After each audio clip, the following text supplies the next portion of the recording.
Okay, it's letting me know. You should have probably received a little recording message and indicate got it, so you can move forward. So in general, our framework for these 3 days will be our morning chunk of time together will be kind of framing the inquiry that we're going to be engaging in throughout the day. Then we're going to have a chunk of time in the middle of the day that will allow you to do some asynchronous exploration, and you'll have some choices about the areas that you want to inquire into further, especially in light of your context. So we have some consultants here, we have some university professors here. So based on your context, you're going to make, the right choice for you during that asynchronous time. And then we'll come back together in the afternoon and do some sense making and sharing of what happened from your exploration, what questions are popping up, and what sort of supports and resources might Becky and I offer to help you, move forward. And not just Becky and I, but also each of you might have things to offer to one another.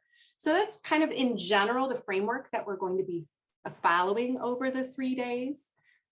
During this first day, today, we're going to think a little bit about compelling and supporting questions or problem frames, and the role that multiple texts play in supporting that, and how we might support students with engaging with challenging texts. So kind of more on the framing the inquiry and reading side of things for today. When we come back together tomorrow, we're going to be thinking a little bit about the role of writing in social studies and ways to support students in that. And then on day 3, we're going to think about the role of discourse and also language. So vocabulary, concept development, things of that nature, and how we might, again, support students. And on each day, we'll make sure that we spend just a little bit of time thinking about, with each of those topics, what the role of formative assessment might be in those areas. So that'll be a thread that'll take us through all 3 days.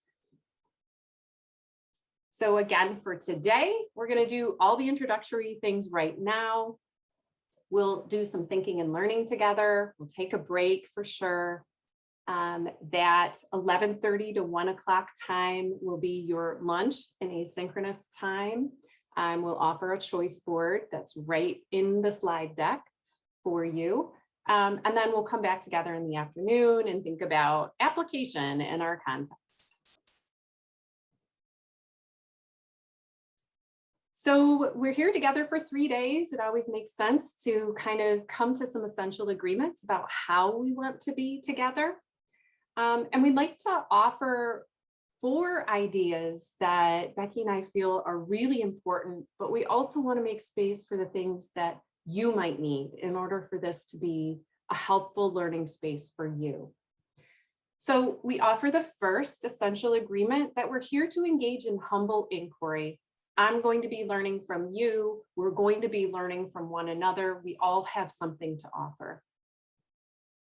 The second is that we are committed to keeping the best interest of students at the center. Third, we want this to be a space where you can speak your truth freely. It doesn't help anyone if we're not honest about the things that are challenging in our roles or the successes that we've had. So we want you to feel like this is a space that's, kind of judgment-free, and a space where you can try out some ideas. And because we're living in this virtual space that we've been using on and off for the past 1.5 years, please take good care of yourself and others. No apologies needed if you need to get up and take a break, or if someone comes into your classroom to talk to you, or a child maybe at home needs your attention, or in my case, since my kids are with my parents, it may be my cat who's incredibly needy and spends much of the day going in and out. So whatever that might be, just make sure you take care of yourself. We certainly won't judge. So those are our 4 things that we have to offer for you.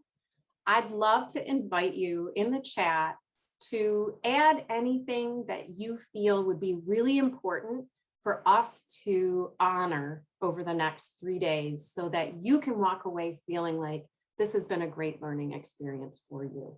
What might you need?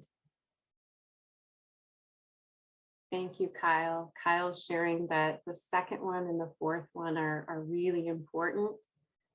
So he's feeling like he's in good shape. Jeannie, I love that. Open yourself to vulnerability. It will be okay. Thank you.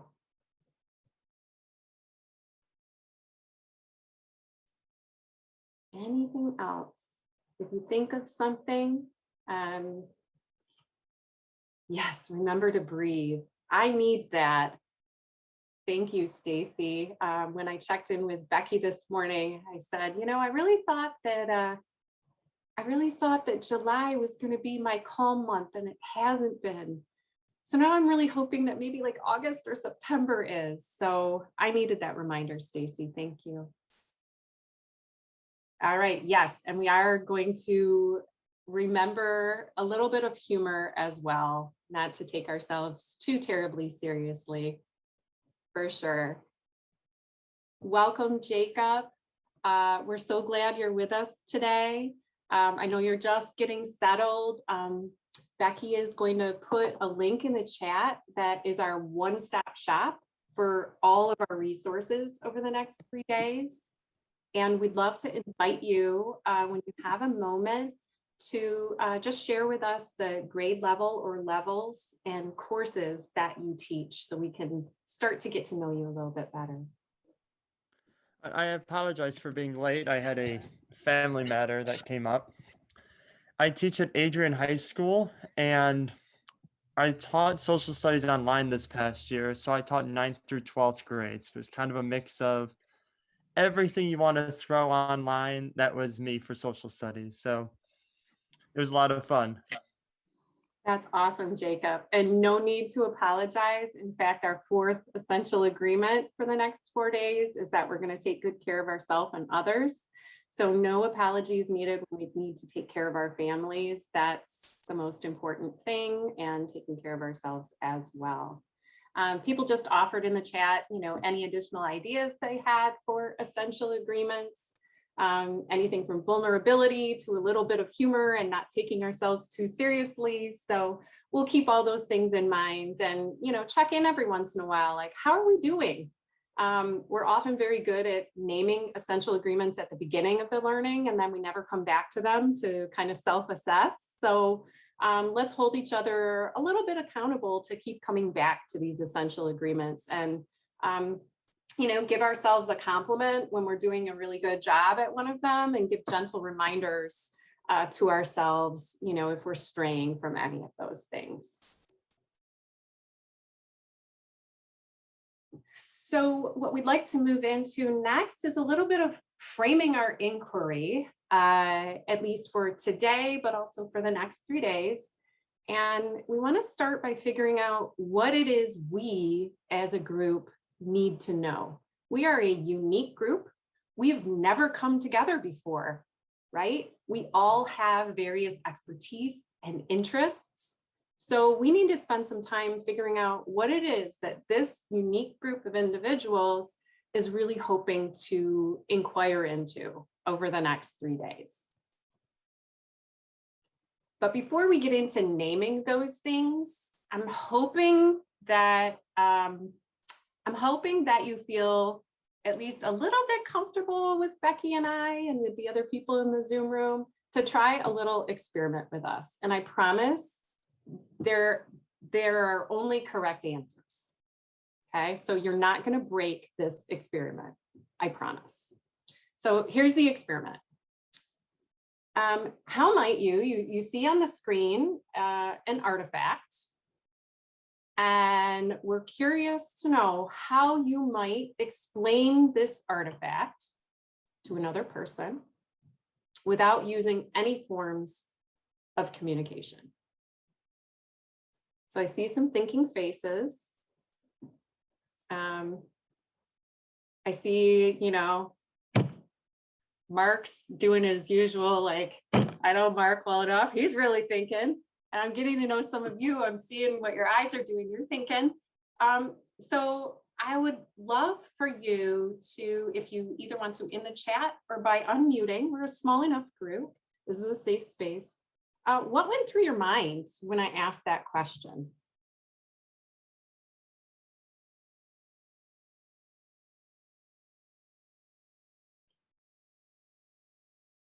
Ms. Ebert, I have no idea. Fair enough. I'm trying to figure out how to explain with no communication. Even though I feel like it happens all the time in education. There you go, Becky. There's my lightheartedness. Kyle's noting the absolute of the word any. That really kind of stumped you a little bit.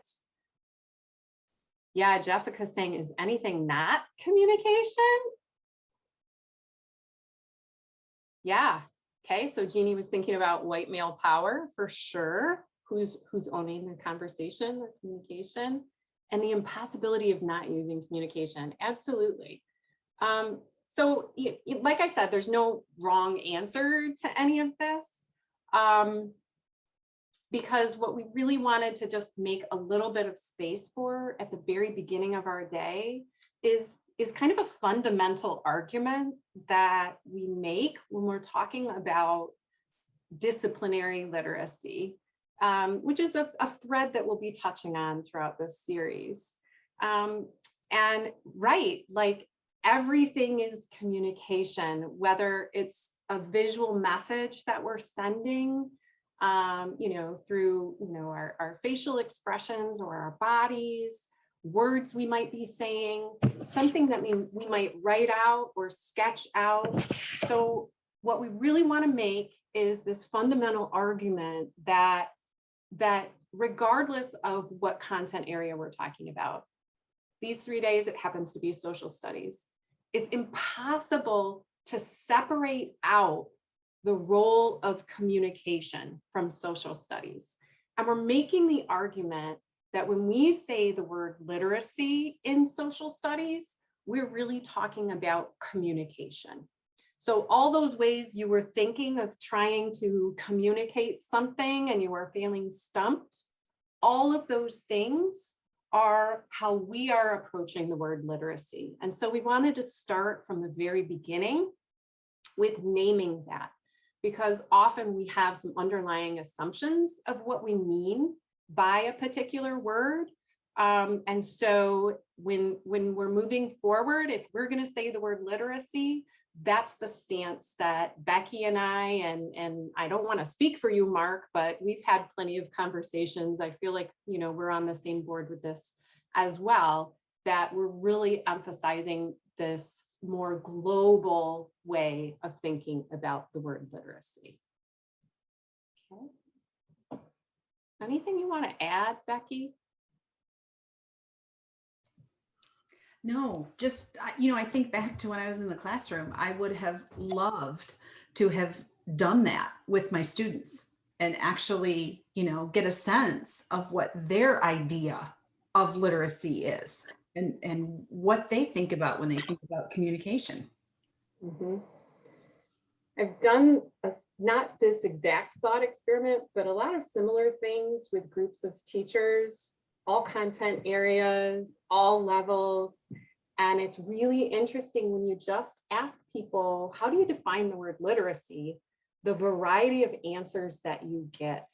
And so if we in the teaching profession aren't even coming from the same stance, then how in the world are we going to make that explicit and visible to our students, right? Like they inherently kind of pick up those assumptions that we're holding as well. So I hope that didn't feel too much like trickery way at the beginning of our learning together. But we wanted to kind of just lay that foundation and groundwork so you know where we're coming from and how we're thinking about that term literacy. Okay. So here's where we get to framing our inquiry. Now that we have that groundwork laid, I'm going to use the term driving question and need to know questions for what we're going to do next. But some of you may be more familiar with the idea of compelling questions and supporting questions. You may have other terms that you're using for the ways that you frame inquiry with your colleagues or with your students. So I just want to name that I'm choosing to use the word driving question and need to know questions. That's just part of my approach. But if you use different terms, that's not incorrect or wrong, and you don't certainly need to change your practice. But what we'd love to dig into together over the next 3 days is this driving question, which is how can research-based resources, so right there, we're already making a stance, right? What kind of resources, but how can research-based resources help me be more intentional and explicit in developing students' social studies literacies? So there's a lot to unpack there. That's a huge question. There are people on this Zoom room that maybe have spent their entire careers researching that, right? So we probably need to unpack that a little bit. Otherwise, we're going to feel super overwhelmed. And so there may be individual words or phrases in this driving question that you want to dig into and ask some questions about. And there may be some additional questions that you brought with you today that you want to put into the room. And so what we're going to do next, hopefully everybody has opened that document, the helpful resources document. That's your one-stop shop. And you should see on that document the Jamboard link, and Becky has also put it into the chat. We're going to be using this throughout the next 3 days in a variety of ways. But we're going to start with using, you'll see on the first frame, this driving question and need to know questions. You'll see this image on the first frame. And there's a space, a lot of space actually, where we can populate it with some sticky notes. So in a moment, I'll pull it up, but I'll just give you a moment to kind of navigate to that Jamboard and get your screen set up.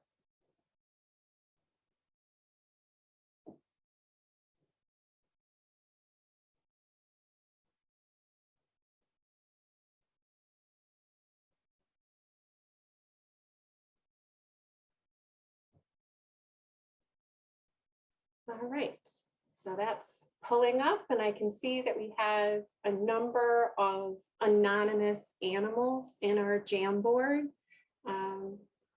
So we're in good shape. We found it. So we have our driving question repeated here. And we want to know, what questions would you need to know answers to in order to address this question? What are some smaller questions that you would like us to address over the next 3 days? I've offered one example in a yellow sticky note, and that is, what does it mean to be explicit? That might be something that we need to unpack in order for us to really address that driving question. So what I'd love is for you to take a few moments. I'm going to mute myself, I promise, and give you some time to think about those need to know questions you have. If any of you are new to Jamboard, no worries. What you should see along the left-hand side is a toolbar, a menu bar with some icons. And the fourth icon down, if you click it, it will allow you to open a sticky note and start your sticky note and type what it is. You may need to, after you type your sticky note, move it, because sometimes they automatically cover each other. And so let's get as many questions as we can onto this board in the next few moments. These are fantastic questions. I've just been kind of looking them over. Hopefully you have too, just to see what's on people's minds this morning. I would just like to name that this is going to be our inquiry board. We will continue adding to this and using it. And so you don't need my permission or Becky's permission. if a question pops up as we're discussing or investigating, even during asynchronous time, and you want to record it on this board, any time is absolutely fine. And we're going to keep coming back to these need to know questions and checking in and seeing, you know, which ones have we started to think about and address together, and which ones have we maybe not even considered or thought about. And you know, knowing the time that we have, we're certainly not making any promises that we'll answer all of these questions, but we're certainly going to try to make sure that we address as many of them together over the next 3 days as possible. And in fact, knowing that we may end up having more questions than we have space for, I just want to name, if you go to frame 2 in our Jamboard, there's additional space. So there's no need to kind of stop yourself from asking additional questions. All right. I'll go ahead and present again here. And just to name for some of you that may have joined us a little bit late, we do have during our asynchronous time a choice board that you're going to be engaging with. And so if you haven't already done so, you may want to get open our slide deck for today, just so that you have it handy, and know that you can also access the slide deck through that helpful tools, that one-stop shop document.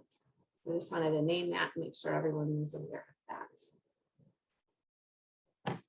So one of the things that I think I saw on our Jamboard is that we really wanted to dig a little bit into this idea of what exactly do we mean when we are thinking about social studies literacies.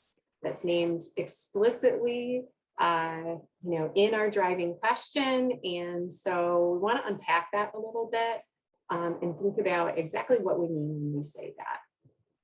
So we're going to get explicit, but not in the way you might think, just explicit about literacy in social studies.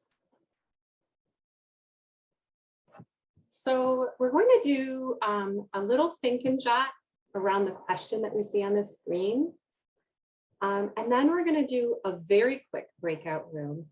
You'll be in pairs. You'll have a chance to reintroduce yourselves and share your thinking. And then we'll come back together as a full group and kind of unpack the conversations that we had. So here's the question that I'd like you to spend some time thinking and jotting about. And that is, what does it mean to think critically and communicate effectively as historians, geographers, economists, and social scientists? And if that feels too big for you, another way that you might approach this question is, why do we have social studies classes? Why do they exist? What is their purpose? Again, just like before, there are no wrong answers to these questions. All we ask is that you bring your current thinking to that. So I'm going to, again, mute myself and give you a full minute to think and jot. Okay. I actually watched the clock to make sure that I wasn't lying to you when I said I'd actually give you a minute. You may not have finished your thought. You may say, Chanel, I need like 5 or 10 more minutes to finish this. It's okay. Whatever you came up with is absolutely fine. So as I said before, we're going to move into quick breakout rooms, and we'll just assign them randomly, and we'll just take a few minutes. So you're going to very quickly reintroduce yourself to your partner, and then share whatever part of your thinking and writing that you feel comfortable sharing, and then they'll share their thoughts, and we'll come back together. It's going to feel really fast, so I just want you to know that. All right, Go ahead and get those breakout rooms started. Let's see.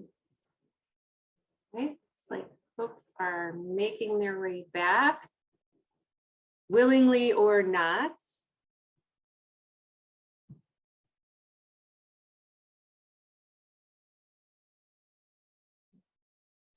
We'll have about 5 more seconds. So some people are using that extra minute to finish their conversation.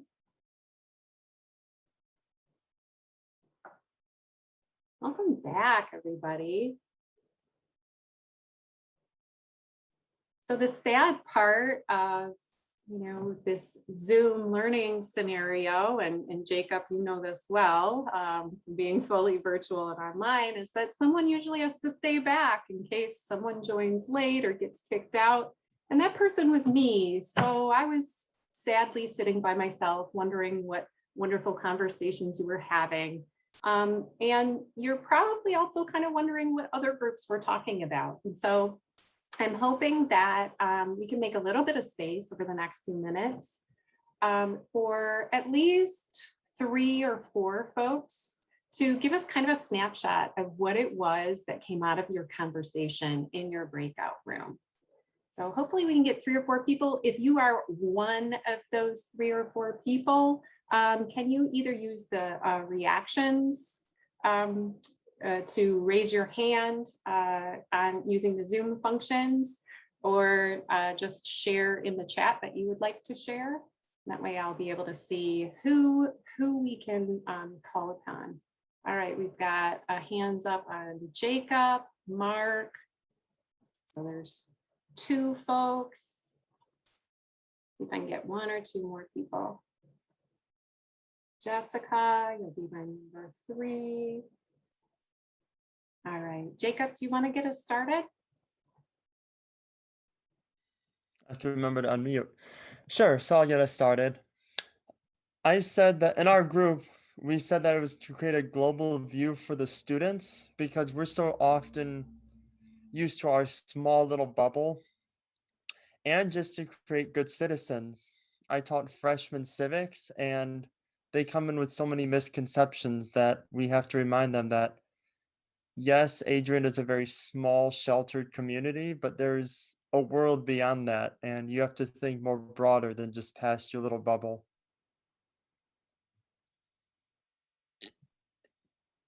Thank you so much, Jacob. Mark, you want to go next? Jean, is it Jean or Jeannie? Sorry, Jean. It's Jeannie. Okay. So Jeannie and I were talking about just the idea that the way things have been politically, if we had more of this effective critical communication where kids had this better view of what it was to be a historian, geography, economist, or social scientist, in other words, a better foundational understanding how might or what might have the way our political climate's been unfolding lately look different, if at all. And obviously we've had some real live examples. See January as the least of which or the easiest of which to identify. And then the second part that we spoke to is this age-old question of shifting away from it being just about facts and knowledge to application and use. And how long do we have to keep talking about it before we can actually start doing it? So. Thanks for that, Mark. And I'll maybe add on to that in a minute with a little snippet of conversation Becky and I had yesterday, kind of along those lines. Jessica, would you like to share? Sounds like our conversation was similar to kind of the 2 put together. We're both US history teachers, and our immediate response was just that civic engagement piece, making sure our students in the climate that we're in can find reliable resources and decipher opinion and disinformation and make positive contribution to not only their small circle, but their community and beyond.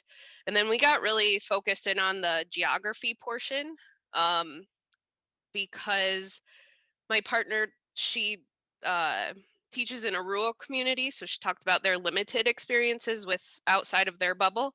And then I teach for a virtual high school, so my students are from all over the entire state, which creates a different type of challenge in terms of the experiences that my students have and how they see their bubble and then their school community, and how to really get them the skills to go out and be active, positive, contributing citizens in our world today. Thank you so much for that, Jessica. And it's entirely possible that one of you was kind of listening to those folks that were sharing their thoughts, and now you have something that you may want to comment on or add. So I just want to pause and make space for that if anyone wants to unmute and share their thinking.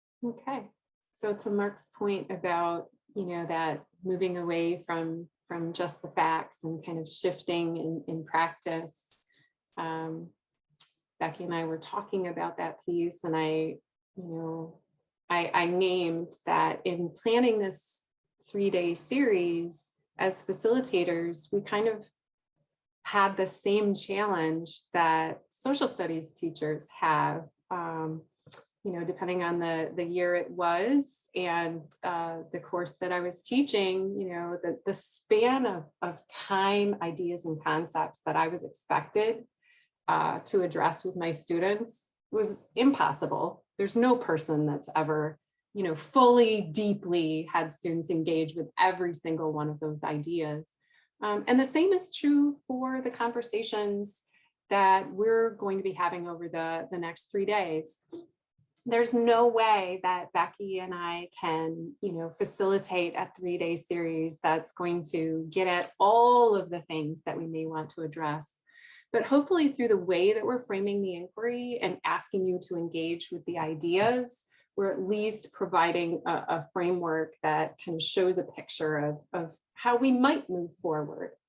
So, and thank you, Stacy. I think Stacy's just kind of emphasizing in the chat that we have similar concerns and obstacles and challenges. So a lot of people were kind of resonating with the folks that shared from their breakout conversations.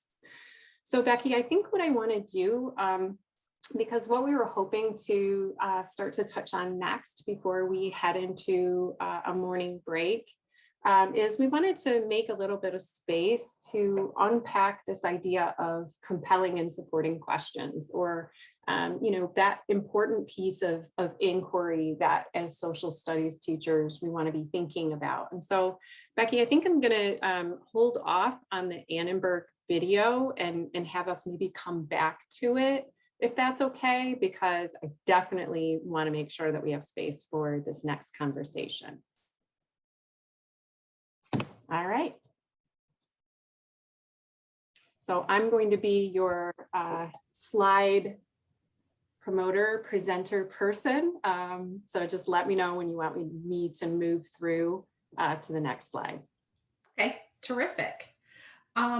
Yeah, so it's really, again, it kind of depends on how much you have spent with the C3 framework, right? We know that the framework was built around that arc of inquiry, and that first dimension of the C3 framework is really all about framing inquiry and working with compelling questions with students.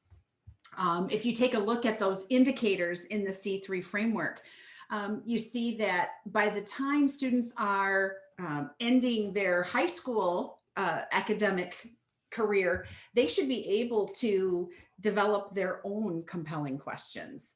And again, that doesn't just automatically happen, right? That takes lots and lots of practice in various social studies classrooms to get comfortable with, what kinds of topics and ideas and ultimately questions are compelling, and are they compelling to students, right? We might find a question extremely compelling.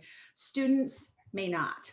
And sometimes that's because there's not a lot of relevance to their world. That tends to be the main reason why they don't find a question compelling. And so it really is kind of an art form that develops over a lot of practice with compelling questions. And so when we think about, what is a compelling question, what I like to tell my students is that when we work with compelling questions often lead to arguments, right? Not necessarily verbal arguments, but usually lead to argumentative writing, or discussion for an extended period of time in a classroom, debate, right? Whereas supporting questions tend to be a little bit narrower in scope. The theory is that if students can answer all of the supporting questions that we have in our units of instruction, then they should be very well equipped to answer the compelling question, right? And so when you take a look at this slide, you can see that there's an example of what might be considered a compelling question.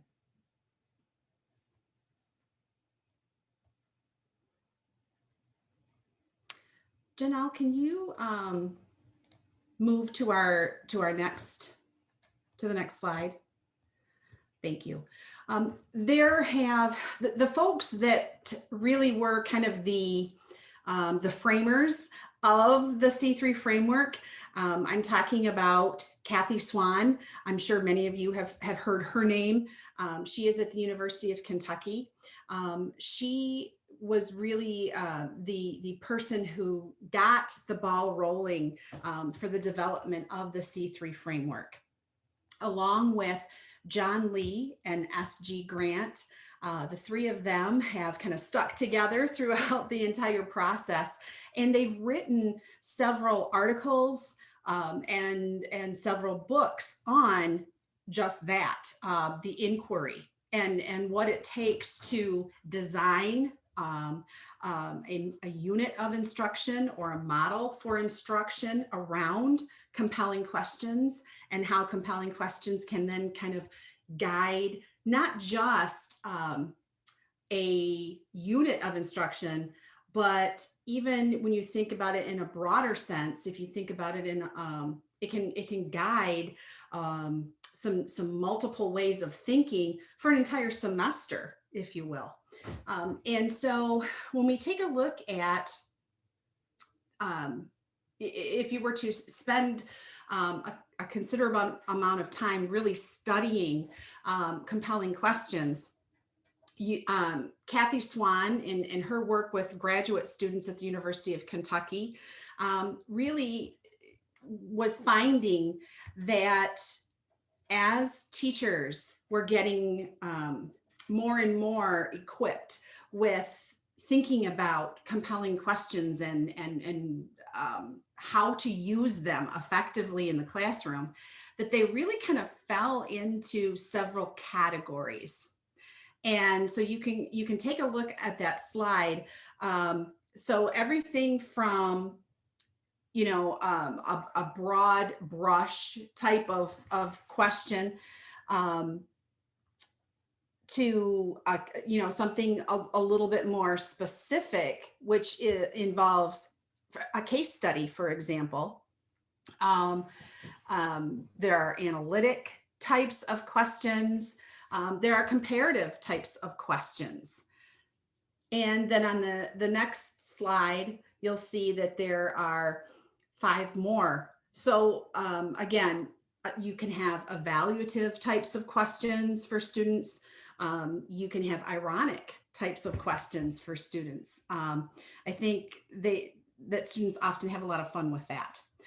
especially with the, questions like this one, industrialization.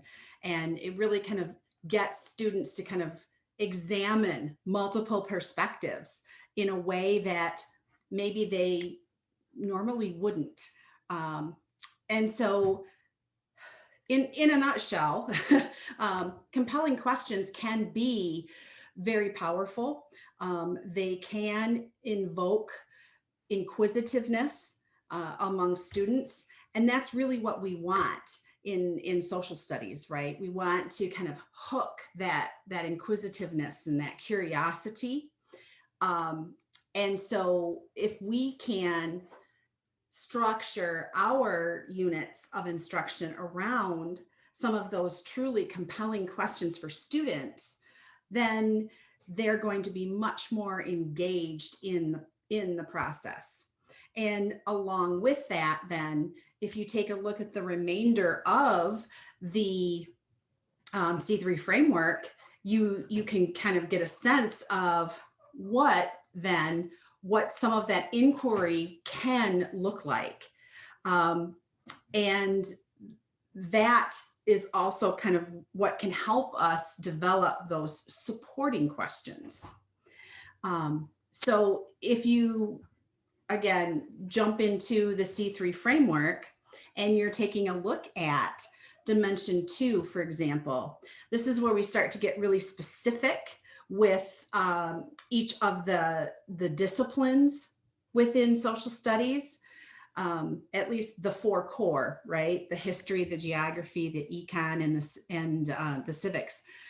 And really where we develop those supporting questions tends to be around specific content, which we get from our standards, right?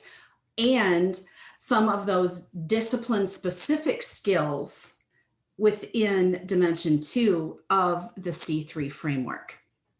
And so you can just see here that there's an example of what a supporting question might be, again, that would help underpin that knowledge that students are going to need in order to grapple with and ultimately develop an answer for the compelling question. So again, that's a lot to think about. But keep in mind, as we're going through, not just today, but the next 2 days, when we are thinking about our content, what we teach, when we are thinking about, infusing some of those skills from that dimension of the C3 framework, that compelling questions, again, help students look at those enduring issues and gives them an opportunity through various social studies courses to kind of revisit some of those enduring issues. Whereas the supporting questions really help with a lot of the descriptions, the conceptual understandings behind definitions and processes. I always tell my Hope students that in the end, compelling questions lead to arguments or argumentative writing. Supporting questions lead to explanations and understanding. So again, we will come back to this in application as it applies to your course content. But we really just wanted to kind of lay some groundwork with regard to the rest of the work that we're going to be doing around building compelling inquiries that students want to be engaged in our social studies classrooms. So that is a lot before break, but I want to stop, and before we head into break, make sure that we have questions that can be answered or taken care of. So do we have any questions?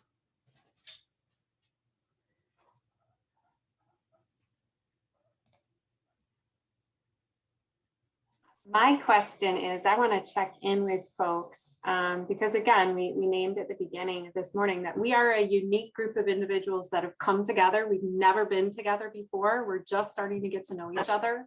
So I'm curious to know, to what extent any of you have maybe engaged with compelling and supporting questions, or as I said in the beginning, maybe you didn't call them compelling and supporting questions.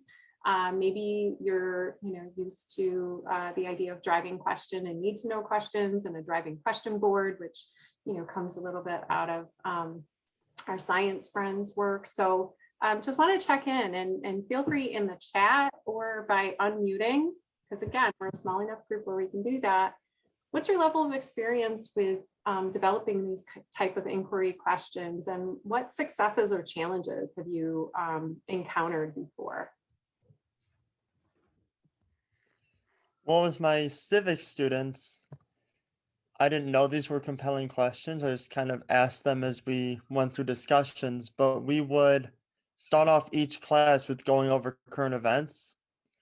And a lot of these, I didn't know what they were called, but I recognized these through their descriptions as questions I would ask the students just to get their minds rolling. So, for example, we used problem-based. There was a time we were talking about climate change, and we asked a lot of problem-based questions and a lot of evaluate questions, such as how do we best fix this problem? What ideas do you have? And a lot of the responses were stuff I didn't even think of. So it's good to see that they were engaged in my class. Isn't it fantastic when you just kind of instinctively do something as a teacher and then you get affirmed through research that it's a real thing and it has a name? Like, yes, bonus. College paid off. There we go. That's great. Okay, Kyle is saying in the chat he feels silly. Well, now I need to find out why. I need to read on here. Used to compelling questions frame a unit, but never thought to differentiate with supporting questions in terms of how to show that to student. I like the distinction piece. Yeah. I don't know if any of you come out of an international baccalaureate background as I do, but again, IB has even different terms for how we're framing inquiry, yet another set of educational vocabulary terms, and they call them key and related concepts, and then you frame your inquiry around that. So that smaller piece, those supporting building blocks of questions that we could tackle maybe in a day or a few days versus that compelling question being that broad umbrella. No need to feel silly, Kyle. We are where we are. Stacy is just beginning to come up with good questions. Great. Hopefully, as you move through the 3 days, we can support each other. If you come up with, some kind of rough draft, compelling questions, you have a group of supportive friends that could give you feedback.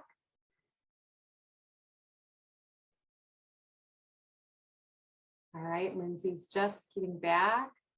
Nice. Yeah, so you can use kind of those approaches you've been using in science to help you with that. Oh, it doesn't have to be a poster, Kyle. It's okay. All right, Becky's gonna hook you up. Yay! Other thoughts? People have been adding some thoughts in the chat. Is there anyone that wants to unmute and kind of share your level of experience? Even saying, had never considered any part of this. This is all new to me and my mind's, a little bit exploding. That's okay too. I was just gonna say I have that book that she mentioned that was created by Kathy Swann and John Lee and Grant, which goes step by step through all of the different things you need to do to create an effective C3 framework lesson, and it's pretty awesome. Mind holding up that book again, or maybe typing in? Okay, so take a peek at that if that's not a book that you've seen before and you think you might want to. You've got a recommendation from Lindsay. And I do want to add, you know, that is one book of many that Kathy has written, and it's an excellent book. However, sometimes I will often hear, I don't have time to read a book. I don't have time to do that. You know, give me the Cliff Notes. And so just like everything else, right? You can, you know, spend a few minutes, get familiar with that first dimension of the C3 framework, really think about the different types of questions. And you know, I've worked with a lot of teachers that say, you know what, I want to just jump right in and keep polishing as I go. And as I learn more about developing effective, compelling questions. And again, there are a lot of resources out there. Again, I would recommend that book, hands down, but sometimes, depending on life, right? Folks don't necessarily have a lot of lead time before they want to jump right in and get started. So just know that, like everything else, it's scaffolded. You can spend a few minutes getting yourself prepared to jump right in and to try. Or you can take as much time as you feel that you would need. And there are a ton of resources that you can look through and really get a sense of what it's all about, and at a deeper level. So I just don't want anyone to be discouraged and feel like you have to really make this a mini thesis type of project before jumping right in. Thanks for that reminder, Becky. That's also really in line with our essential agreements that we set at the beginning of our time together. So thank you for that. And just as a friendly reminder, this driving question and need to know question board is ours. And so it may be that through some of the conversations that we've had this morning, so we thought a little bit about kind of how we're defining literacy, and literacy as communication. So we kind of dug into that a little bit with the tricky artifact question. We also thought a little bit about why we have social studies classes in the first place and what some of those important needs are that the social studies classes can fulfill. We had some conversation around that. And then we've thought a little bit too about the role of compelling and supporting questions in framing inquiry for our students. So it's possible that we may be starting to kind of dip our toes into some of the need to know questions that you've listed. And it's also possible that we have some new questions. So I saw that someone just added a new question. I love it. Feel free to keep adding to those as we move through our days. And I think we're at a really good place. We've been kind of thinking and talking and throwing lots of ideas at each other for about an hour, 15 minutes. So that means we should take a little bit of a brain break. And so we'll invite everyone to go ahead and, turn camera off, step away from your camera, stretch, get more coffee, or in my case, let my cat in for the 12th time. And we will see everyone back at 10:30 a.m. And if you could just signal for us just briefly that you're back with us by turning your camera on, then we'll know we have everybody before we get started. All right, see you in a few. I have a quick question. Of course. So I'm not as familiar with the C3 framework. Is that just used primarily for social studies? Correct? Okay. Mhm.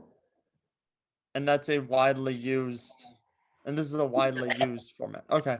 Yep, Right, awesome. Thank you. you're welcome. Rebecca, I see you put a link in there as well, correct? Okay. Yes, and that know before you go email, I think I had included a copy of the C3 framework that you could download. Okay. So that should that should work, but let me know if it doesn't. We can find another way to get you hooked up with that. Okay, I appreciate it. Thank you. Sure. Welcome back, Jeannie.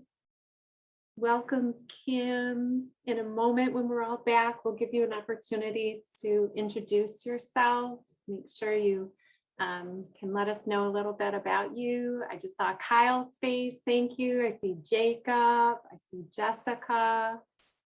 I love seeing the llama or alpaca on Lindsay's. That's just making my day. All right, we have two Lindsays, I should clarify. Stacy's back with us, giving a friendly wave. Thanks, Stacy. Yeah, Catherine, that's totally fine, knowing that we're recording. You know, if you want to have your camera off, totally fine. Absolutely not a problem at all. So before we kind of keep moving forward, I just wanted to make space. Kim, either in the chat or if you want to unmute, either way is fine, but we'd love to give you a chance to share the grade level or levels that you teach and any courses that you teach. Sure. I'm over at Dow High School in Midland, and I teach predominantly world history, freshmen, and I also have a leadership class. So both of those are interesting to me in terms of civic engagement. So I'm looking forward to joining, and I appreciate the patience with not having access to the link and joining late. So sorry about that. No apology necessary. We're just super glad you're with us. And hopefully you were able to open up the helpful resources document, which has everything you're going to need for the next 3 days. So what you might do, because we will have a chunk after our morning session for some asynchronous inquiry, so you could spend some time kind of looking through the slides from before you joined us. So you'll be right where you need to be in your learning.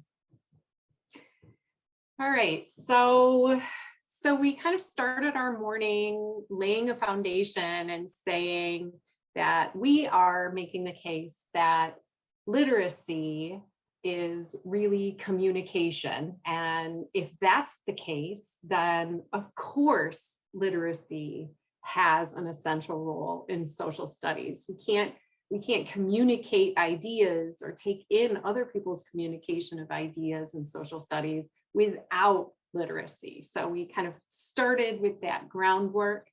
And then we also spent some time developing some questions that we as a unique group want to inquire into over the next 3 days that really help us address our broad driving question. And then we thought a little bit about the role of these inquiry questions, whether we call them driving questions or compelling questions and supporting questions. And so now we're kind of saying, okay, so you've created either through a long process, reading through the Kathy Swann book and, long process of creating perfect compelling questions, or maybe just kind of drafting some on the fly and giving them a go. So if you've kind of crafted these compelling questions, that's great, but then there has to be a next step, right? We don't just share these compelling and supporting questions with students and say, okay, have at it, good luck. I'll check back in with you in a couple weeks and we'll see how it goes. So the next chunk that we want to be thinking about is what happens after that? What happens after you've kind of shared and unpacked the compelling and supporting questions with students, maybe done some other unit kickoff activities to really prime the pump and get them excited and motivated. What happens after that? So that's where we're going. We're in the now what phase. And to help us think about that a little bit, we want to start by unpacking what we mean by text in a kind of a similar way, but we'll use a different approach as when we thought about the word literacy. And so I'd like you to take a moment to think about how you would answer the question, what do we mean by text? Kind of gather your thoughts, kind of try and clarify them in your mind, and make your way to the chat and type your thought once you have it into the chat, but don't hit enter quite yet. And we'll use what's called a waterfall approach. You may have experienced that before, where you ask everyone to wait and then you have kind of a flood of responses that come in the chat. So I'll pause, I'll mute myself. How would you answer this question? What do we mean by text? Gather your thoughts, type it into the chat, don't hit enter. I'll give you the signal when we're ready to hit enter. What I'd love for everyone to do right now is exactly what I'm doing, which is scrolling up in the chat till I get the very first answer that someone offered. And I think Kyle may have been the first one that I'm seeing. So take a few moments and scroll through what everybody had to say in answer to this question. What do we mean by text? Yes, Kyle, that is my cat. That's Superman. And we'll let you meet him so that we can get it out of the way, and then I'll send him back outside. So Superman, say hello. Say hello now that you've made yourself known. And now you're going to go outside. Have fun. That was necessary, and thank you. Superman. Yes, his full name is Superman, Spider-Man, Batman. So you can guess how old my son was when he got named. Very, very formal name. Oh, 15. Love it. So did we notice any trends when we were looking at people's answers, what they initially typed? Any things that stand out to you? Any repeated ideas? Feel free to unmute and share what you noticed as you scroll through. Catherine's offering that she noticed the word written came up quite a bit.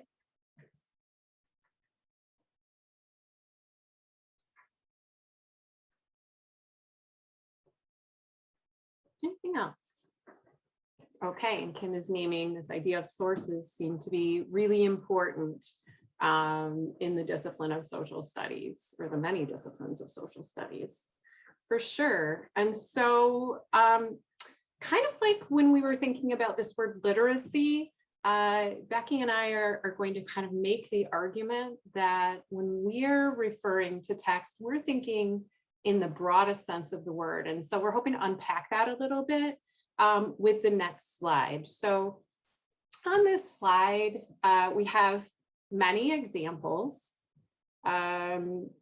You'll see what looks like someone pointing at a sketch on a chart paper with some sticky notes.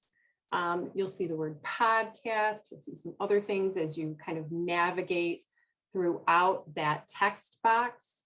What I'd like to invite everyone to do is just spend a few moments looking closely, examining each of these pieces, and then thinking to yourself, how might each of these items expand how we're currently thinking about the word text? And what might be some of the ways that it's kind of challenging our thinking? So I'll give you a moment to just look really, really closely, do a close read of the slide on your screen, and then I'll invite us to have a little bit of conversation. All right, hopefully you've had a chance to look kind of closely at some of these examples. These certainly aren't all possible examples, but they're representative of some of the ways of thinking about text that we use and think about. So I'd love to know any thoughts that popped up while you were doing your close read of this slide. What were some things that you noticed that kind of expanded how we were originally thinking about this word text? And what questions might be popping up for you? You can either add your ideas in the chat, or if you'd like to unmute and share your thoughts, that's great as well.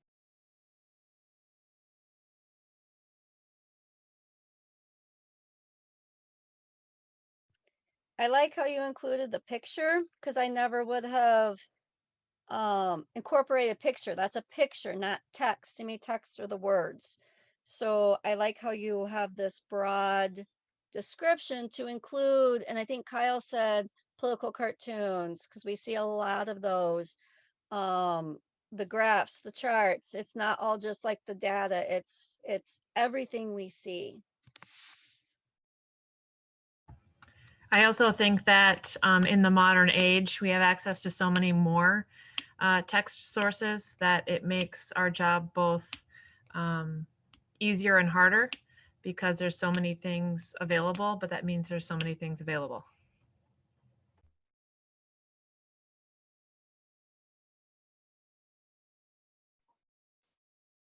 Absolutely true. Thanks for sharing, Stacey and Kim. Other thoughts that are coming up as you were looking at some of those examples or questions that you might be kind of wrestling with about this idea of what we mean by text?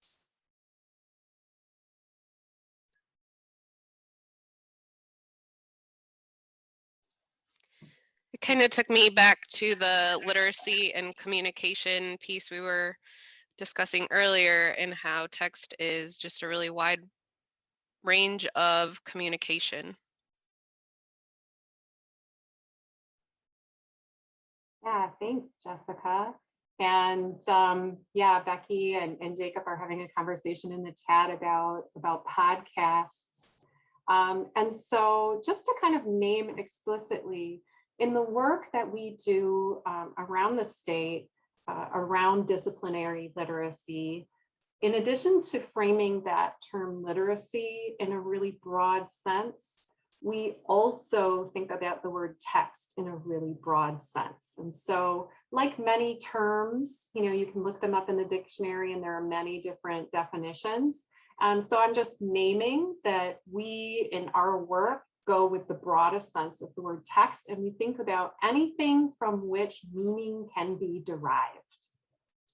And if we think about text in that way, then there are lots of ways that we derive meaning.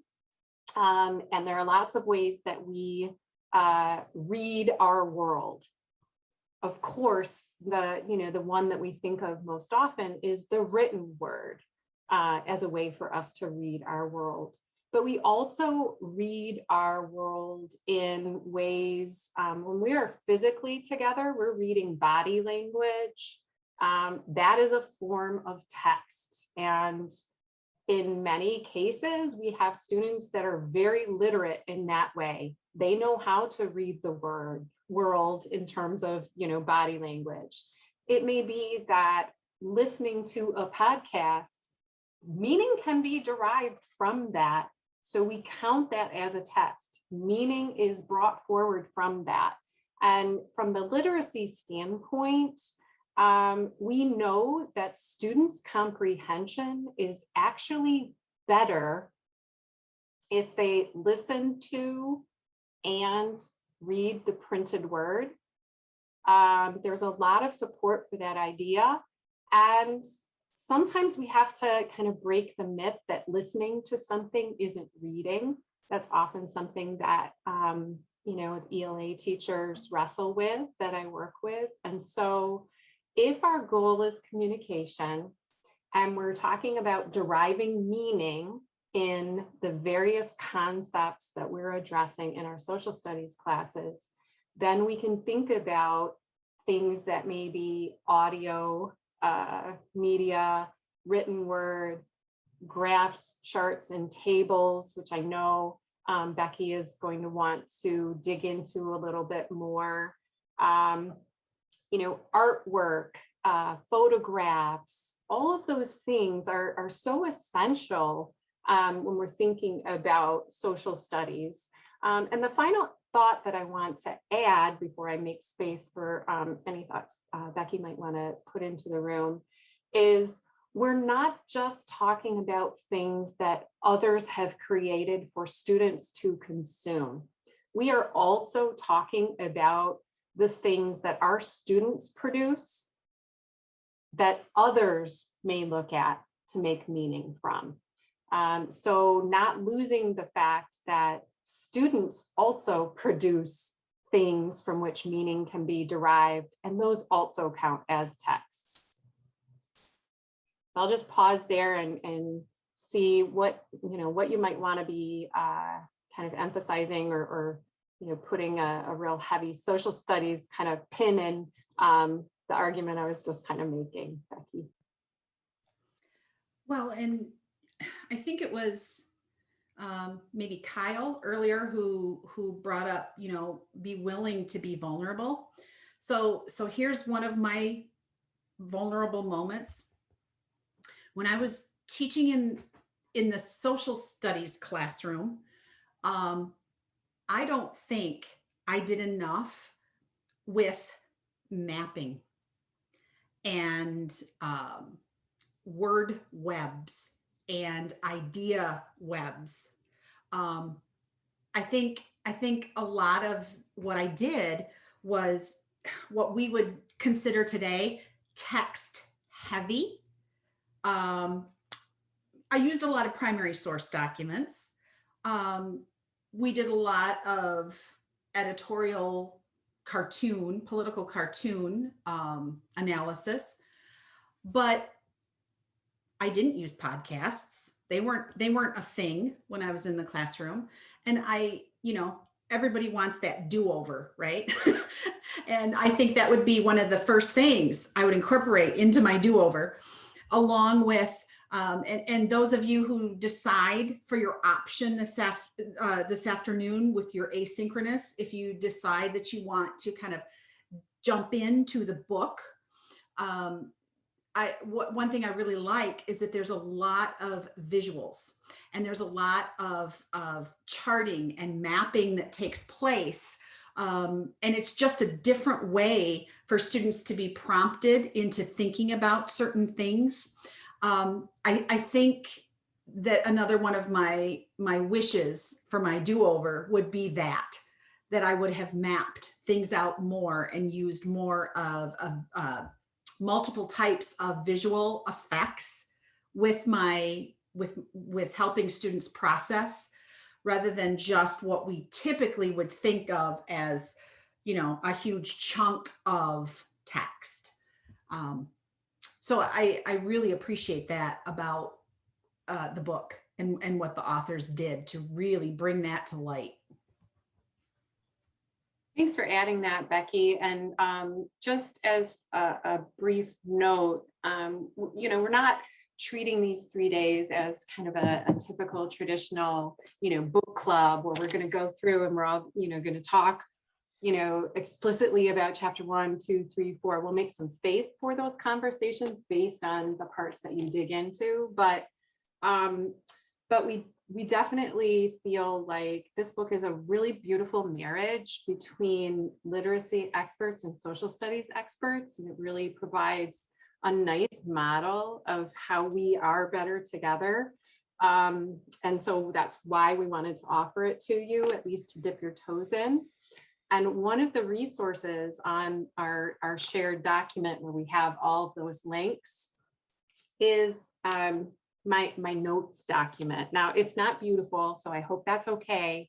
But basically what it is me typing up all of my annotations on various things. So you'll have like a little bit of a phrase and then the page number. So during the asynchronous time, that's another thing that you may want to investigate. So you could look and see, oh, there's this chunk that's talking specifically about bias centers. I'm curious about that.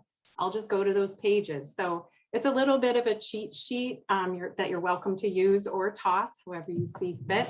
But just wanted to kind of name that's how we're planning on navigating, is using the book as a tool, but it won't be the only tool that we're investigating, for sure. All right.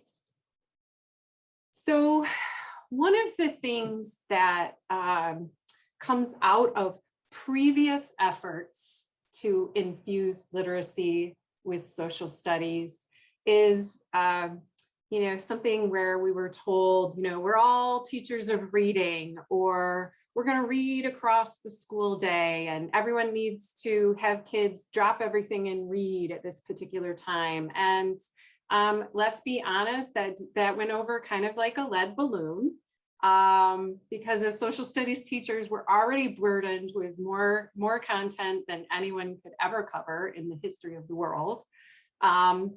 And so it felt like one more thing, right? And so what we're making the case for when we make the argument that literacy is communication, right? And there are many ways of making meaning. So we're expanding how we're thinking about literacy in text. We're also expanding how we think about the role of reading in social studies. And so we're going to kind of add on to this and say, we want no more random acts of reading, right? We don't want it to be that, it's something that we've checked off and it's separate from the inquiry that our students are engaging with. What we want is to be more intentional with the texts, again, in the broadest sense of the word, that our students engage with in the service of the investigations and the inquiry that we're engaging with. And what that might mean, I'm going to kind of hopefully this is a safe space, and that, I'm not going to get anyone in trouble by saying this, but that might mean that there are portions of our textbook that are not in service of our investigations, right? If we have a textbook. I certainly didn't have a textbook when I taught social studies, so that was a really interesting thing to try and navigate. But many of us do, right? And we know, and in portions of our book, they talk explicitly about how textbooks can be problematic if they're the only text that we're having our students engage with, right? So what we want to be thinking a little bit about is how to be more intentional with the texts that we're selecting in order to support the inquiry that students are engaging in. And so what we see on the screen are some of those compelling questions that Becky was talking through when we were sharing those slides on compelling and supporting questions. So we see things like, what is justice? Or why do I have to be responsible? And so I want us to think a little bit, again, there are no wrong answers here, but what might be some texts in the broadest sense of the word that might be in service of one of the compelling questions that you see on the screen. So just take a moment to maybe pick a compelling question that you feel comfortable with, and let's just play with this idea for a minute. What might be some text, and it doesn't have to be, a specific, you don't have to have the link, but in general, what might be some text that would be in service of students' inquiry into that compelling question? Take a moment to think, and when you feel ready, you can drop it in the chat or unmute. I was thinking for the freedom being sacrificed, maybe showing kids some video of 9/11.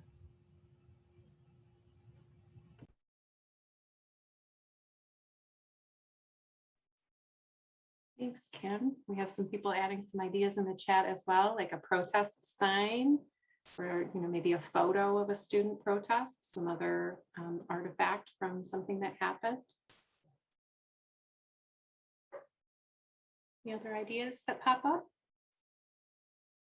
Okay, Kyle's offering looking at the sedition acts of World War I and World War II. Sure.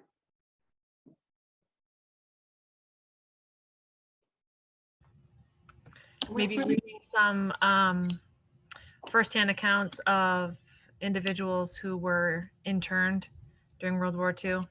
I don't know if you're familiar with George Takei did a graphic novel. Yes. So that might be kind of a fun one. Yes, absolutely. So this is beautiful. We're just kind of playing with this idea, and sometimes less is more when it comes to selecting these texts. And sometimes these can be texts that we return to again and again, and thinking deeply about them in different ways as we move through an investigation. One of the offerings that Becky and I have in the choice board for our lunch portion is an article by Sarah Lupo on how to develop background knowledge in a particular concept or idea using quad text sets. And again, she uses that word text in the broadest sense of the word. And so the article gives some really great examples about how you can, once you have your compelling question, how you can intentionally pull together some texts that will support students in maybe leading toward having them engage with a really difficult primary source or something of that nature. So she does a nice job of kind of walking step by step through what that would look like. So want to make sure that you're aware that that's there for you if that's an area that you've been thinking about and want to investigate further. And Janelle, I would also add that through looking at that article takes you to the website that is associated with the article that also has various PowerPoints and also kind of offers so you want to build a text set. Here are some of the best ways and steps to think about as you go about creating those that are, that might be very specific to the courses that you are teaching. And I found that extremely helpful. Awesome. I want to spend just a moment to kind of unpack something that if during our asynchronous time, you spend some time reading through the Essential Instructional Practices for Disciplinary Literacy document, which is the statewide document that guides our work in disciplinary literacy. And there's a specific section just for social studies teachers that explicitly unpacks the role of literacy in social studies. One of the things you'll see in Essential Practice 2 is that it calls for teachers to provide diverse texts and abundant opportunities for students to read. And sometimes we have some misconceptions that pop up with that word diverse. And so we want to be really clear that we mean two things when we're talking about students having access to diverse texts.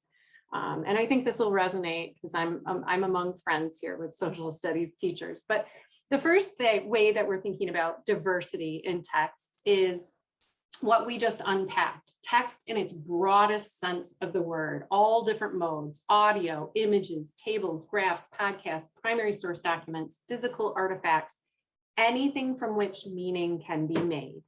So yes, we want to have diversity in all of those kinds of texts. And when we say diversity, we are also talking about making sure that we have texts that represent a variety of perspectives.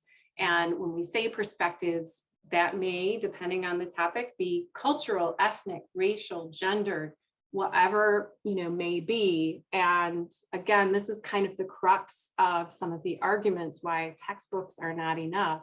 They're written from one perspective. They tell one side of the story. And as social studies teachers, we know that we need to be really considering all perspectives. And so should you decide that you want to dig into Essential Practice 2, we want to make sure that you have in mind that we are intentional about having both meanings be present with any text that we're selecting for our students to engage with. And to that idea, we're saying, okay, we've presented students with the compelling question and supporting questions, and we've thoughtfully considered a diverse array of texts that are going to support our students in inquiry. Now we're at the now what phase yet again, which is what's our role as teachers when we provide students with access to these diverse texts? Do we just, throw them into the deep end of the pool and stand on the side of the pool and watch and hope that they're able to make sense of all of the texts that we've shared? Are we further along the left side of the image where we're in the pool with students and we are lockstep reading through the text together, right? And the answer is yes to all of these pieces. So depending on kind of our purpose and what we're trying to accomplish. So I'd like to invite you to just spend a moment to do another close read of this image and construct some meaning for yourself in terms of what that might mean for you in your context as a teacher when you're having students engage with texts. So take a look at the image and the words, and then I'll invite one or two folks to share what might be popping up for them. Okay, I'm just gonna out myself. Can you, Janelle, please repeat what we're supposed to be doing right now? I must have been having an ADD moment, so I apologize. No need to apologize. I'm glad you asked again. Just take a moment and do a close read of the image and the words and think about how that might apply to your context. So Jeannie, you work, you as a professor and you're teaching teachers, right? So if you have diverse texts that your students are going to be engaging with, what does it look like in your context? Where are you in the pool at various times? How can you kind of connect the image and the ideas to your context?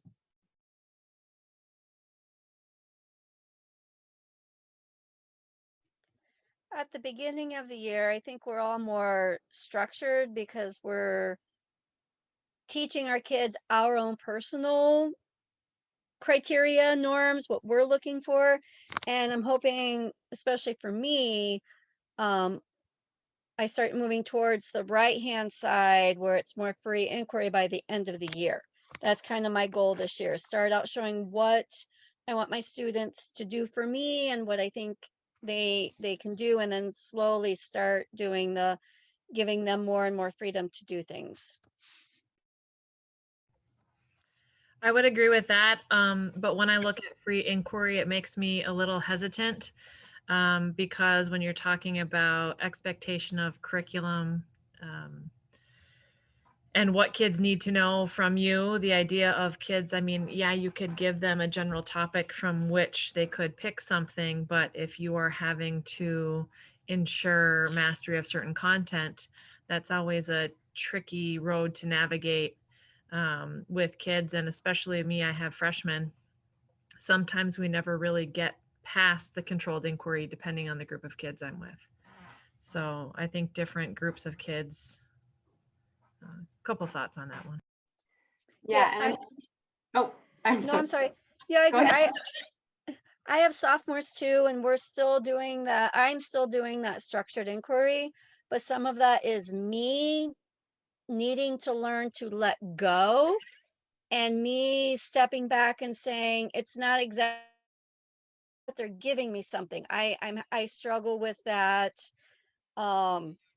See, I need to step back and say, what can you show me? And then go from there. I'm trying to do more and more of not so much control, and letting go. Okay, it's not exactly what I wanted, but that's okay.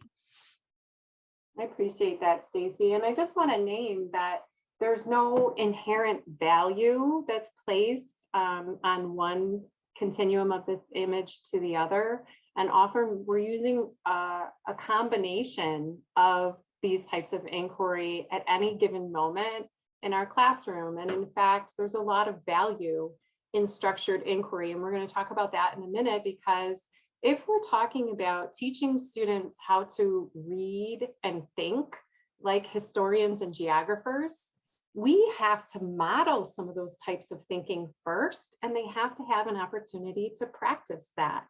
As opposed to us just saying, go read this text as a historian, good luck, right? So just wanted to name that, because often sometimes we think that, free inquiry is the best way to be, and there's something wrong with us if we're not doing that. And that's really not the case. But it's being able to select which one is most beneficial in the moment based on your purposes, for sure. So let's get at that. And I'm wondering if we could just very, very quickly, I have, it's from 1911 from the Webster City Freeman newspaper, beautiful newspaper, got it through Library of Congress. Just going to zoom a little bit more. Oops, here we go. Right, get it just the way I want it. So we're looking specifically at the article entitled, and I apologize, it's what we would deem an insensitive headline right now, but it was titled "Indians No Like School." And I'm just wondering, we're not going to, closely read this article, but just from the peek that I'm giving you at it, I'm wondering how you would read this particular text.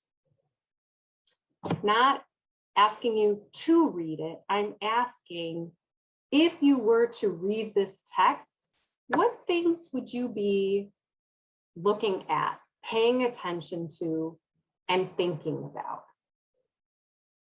And why?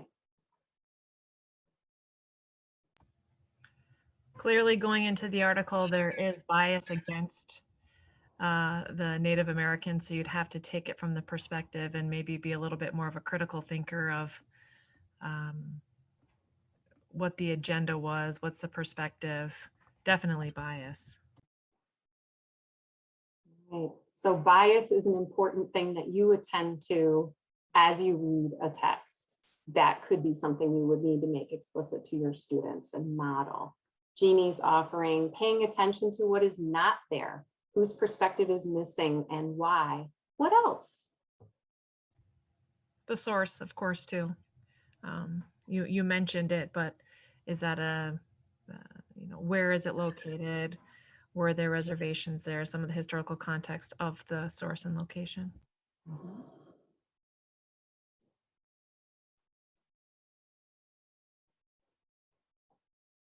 Are there particular parts of the text itself in terms of its structure that you would attend to more than others?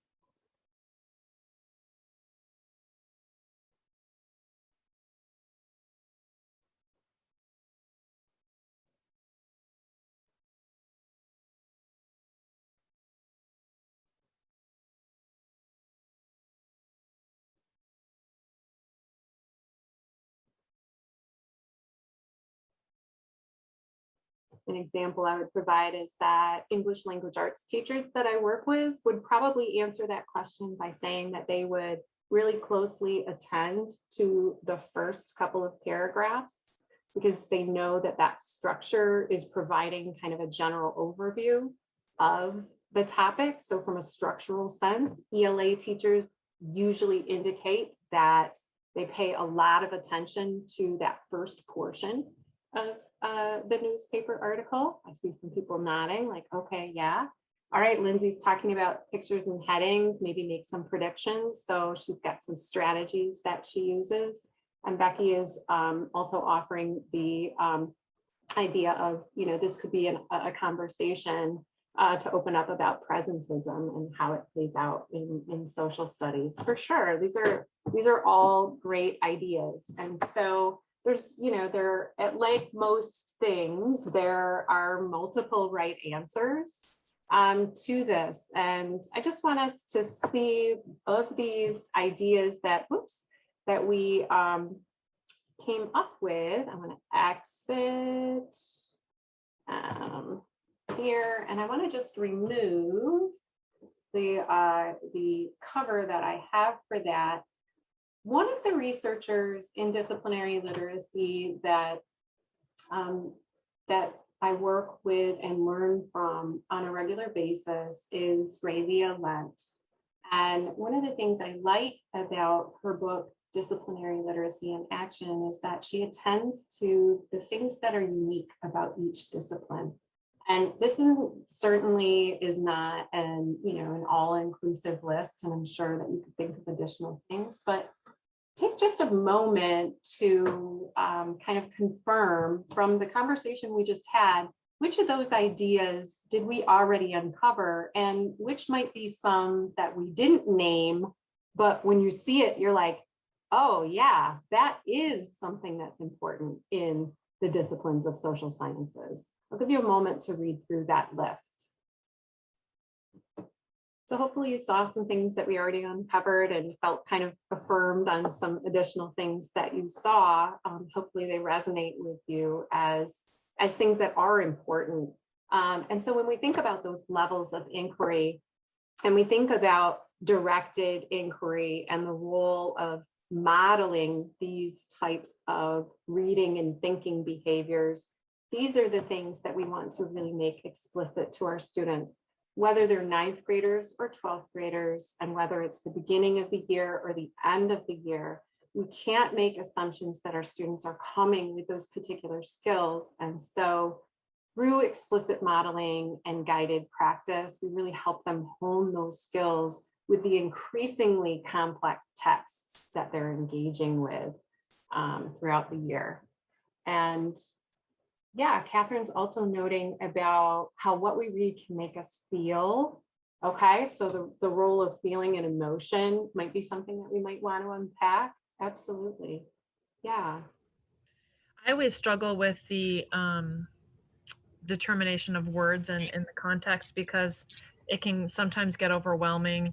I don't know if you're familiar with the RAISE training. It was a thing a little while back about, you know, close reading and metacognitive thought. And sometimes I feel like I get bogged down in helping kids define so many words, and where to pick and choose, and having the kids identify those, but staying on target with the end goal.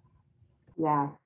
And I really think that you might find that Lupo article engaging as something to think about, because it really does do a nice job of helping us unpack that question. How do we scaffold students toward those complex texts? Because we know it's beyond their independent reading level in many cases, right? So how do we get them there? How do we make it accessible to all of our students? And to that note about the role of emotions, we know that this is a very interesting time to be in education, and especially to be a social studies teacher in education, and also English language arts teachers, I think, are really navigating this as well. And so I wanted to just, make a space that in our shared text, they do touch on some approaches to handling challenging topics.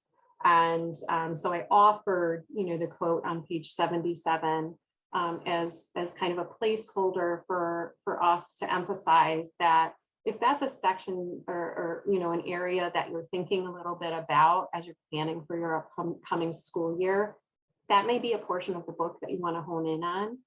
And we've also offered in our shared resource document resources from Facing History in Ourselves, Learning for Justice.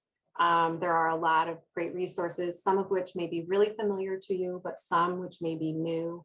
And they're really doing some awesome work about navigating issues in a thoughtful way that feels safe and supportive for all of our learners and for you as an educator, right?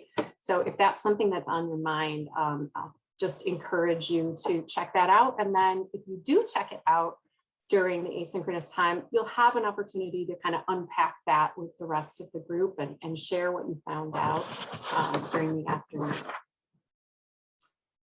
All right, so we want to take a moment. We've touched on a lot of things.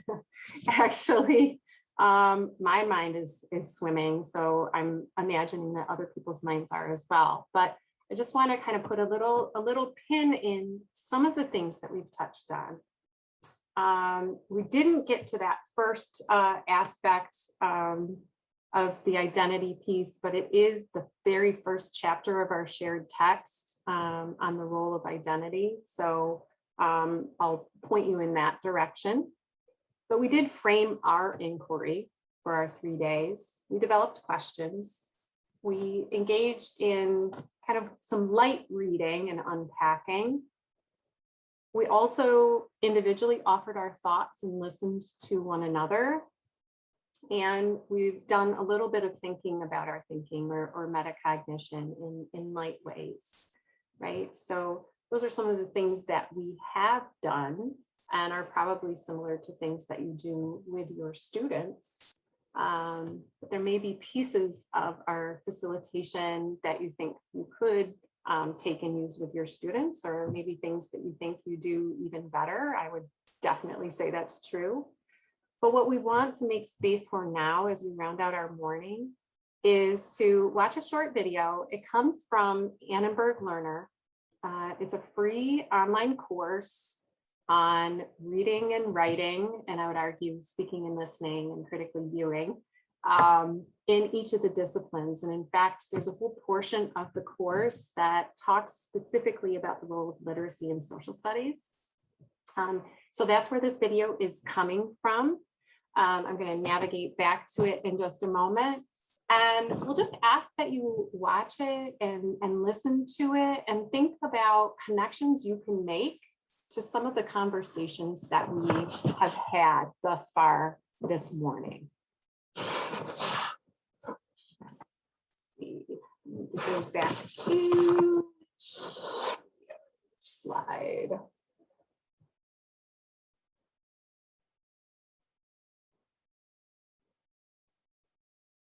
There we go.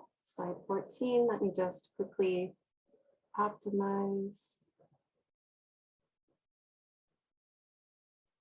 the video clip.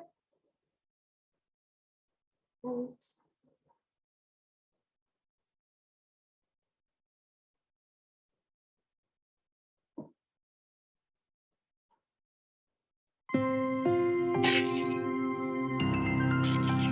funding for this program is provided by Annenberg Learning.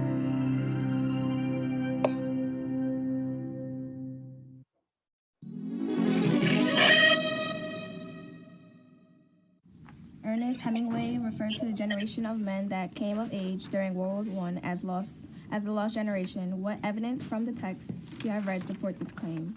One thing we're working a lot with them in 10th grade is pulling evidence. In the article, it says like Belgium was neutral. It didn't really want the Germans to pass through.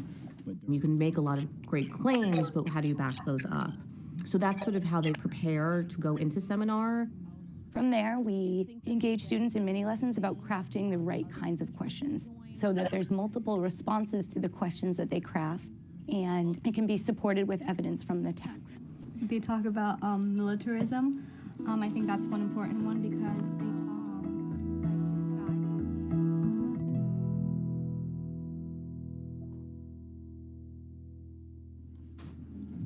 For the very first seminar, the teacher crafts the questions and the teacher is the moderator.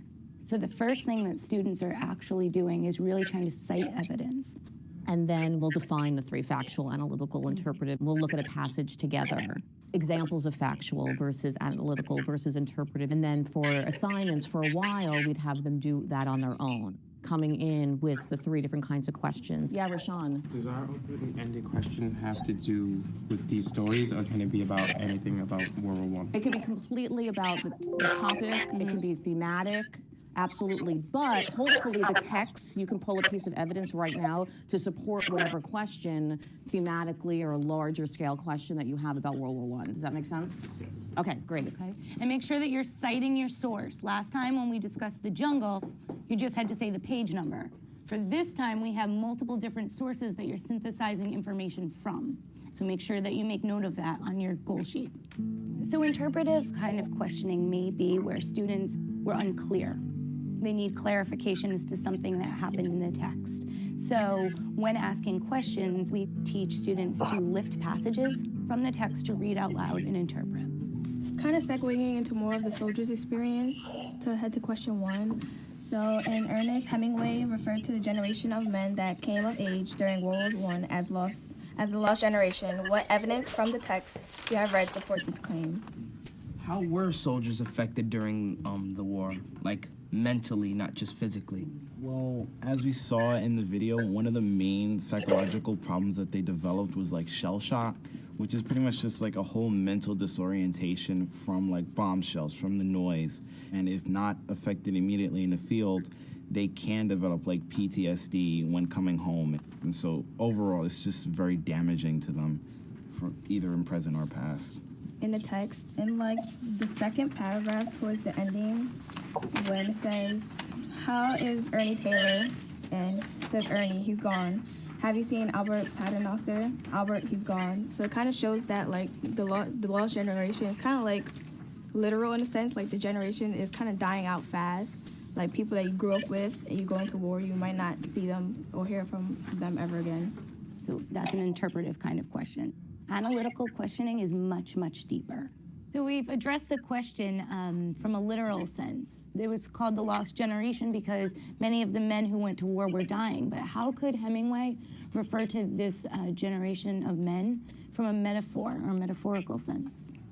They're basically lost in like a battlefield. They have like no other future except for that. One way that we support teaching students how to ask and respond to those kind of questions is by using a graphic organizer that says, it says, I say. So in the it says column, students take passages directly from the text. Then on the right-hand column, there's room for I say. When we teach the structure of analysis and argumentative writing, we teach claim, context, evidence, explanation. So when we talk about the it says, I say, the it says becomes your evidence in your writing, and the I say is the analysis or the explanation piece. It is really the lost generation because, like, you know, everybody, like, disappeared and wasn't really remembered. Yeah, to piggyback off for Martin, in a stockfold farmhand at Gallipoli, it says, You heard a lot today of the, I'm going to piggyback on so-and-so. I want to piggyback on what Antonio said. Or I disagree with so-and-so because. We teach a lot of the language that the students can use in the conversation. To go back to the text of Suffolk from farmhand at Gallipoli, the first paragraph towards the end, it says, I'd never seen a dead man before, and here I was looking at 2 or 300 of them. It was our first fear. At this point, by second semester, sophomore year, students can independently carry on the discussion with minimal support from us. So they could have enlisted thinking that war was kind of like stand up for the country, but didn't know it was so bad, like how it was when they actually got there and saw like the death and the having to be in the trench kind of like all day for like long periods of times.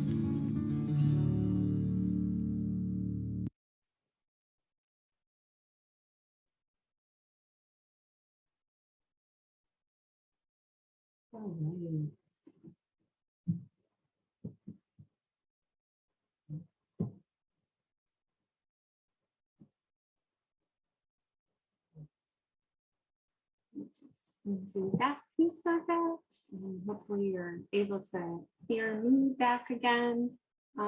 Just wondering if there were any things that you saw or heard that helped you make a connection to any of the pieces that we've talked about today thus far this morning. Just make space for 1 or 2 folks to share their thinking.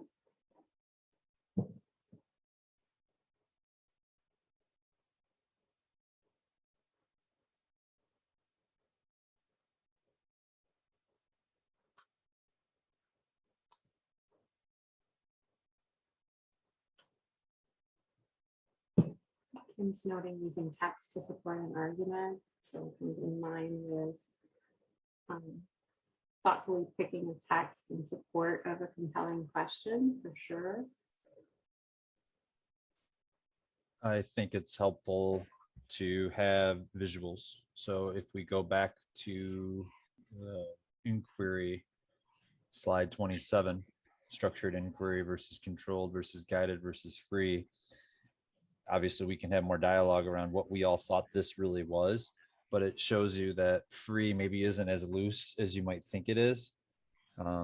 compared to like controlled and guided, right? It's just who's the person that's doing the steps. Is it really more the students or more the teacher? And again, you stressed this earlier, it doesn't happen overnight, and it doesn't happen in a linear sequential fashion. Yeah, thanks, man. Yeah, for sure. It's often scary when we start talking about inquiry with teachers. Sometimes the first picture that goes into people's mind is just like kids running around the classroom randomly screaming, like utter chaos. But what we know in that image, regardless of where we are on that continuum, is the teacher is always there. The teacher is always observing, and often when we move toward freer portions of inquiry, the teacher is actually doing more behind the scenes work, prep work, control work, than it might immediately appear to be. And so it's worth kind of unpacking that a little bit, which is why I really like that image, because it really opens up a lot of pieces. And it looks like Bridget is noting giving students the vocabulary to hold the conversation, right? So explicitly modeling and giving multiple opportunities to use the vocabulary. We'll touch on that on day 3. And Jacob liked how they were kind of drawing conclusions from the text and making a conjecture about the outcome. Thank you for all of that. So we're rounding out our morning together. Hopefully you are, it looks like we have a few folks in our helpful document, which I am showing on the screen right now. And just to note that if you haven't already opened up our slide deck, you're going to want to open up the day 1 slide deck. And when you open up the day 1 slide deck, just move forward here. So we get to the choice board. I just want to point your attention to what, sorry, I hope I'm not making you too terribly busy here.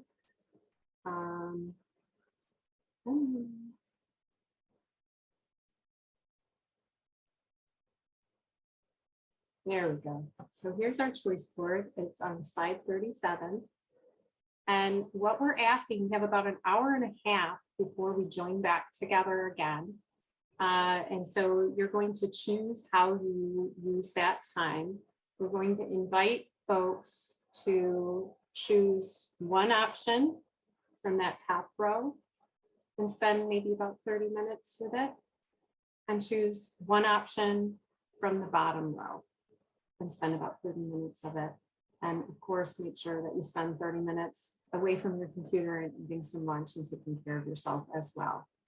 And so when we say, choosing one thing from the top row and one thing from the bottom row, what that will look like depends really on what's resonating most with you and what things you want to spend your time digging into.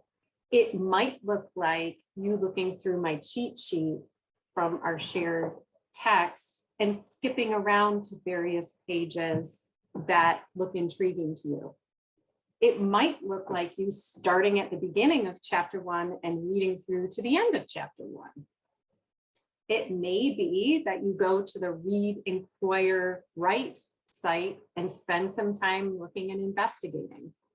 So what the investigation looks like is going to look different for each of us based on the questions that we're really hoping to think about and answer. And just know that there will be an opportunity when we come back together for you to share what you spend time investigating, and however you went about doing that is okay, to share it with others and do a little bit of wrestling with some of the ideas that you're thinking about. So what questions might you have before we kind of send you off in more of a free inquiry kind of space?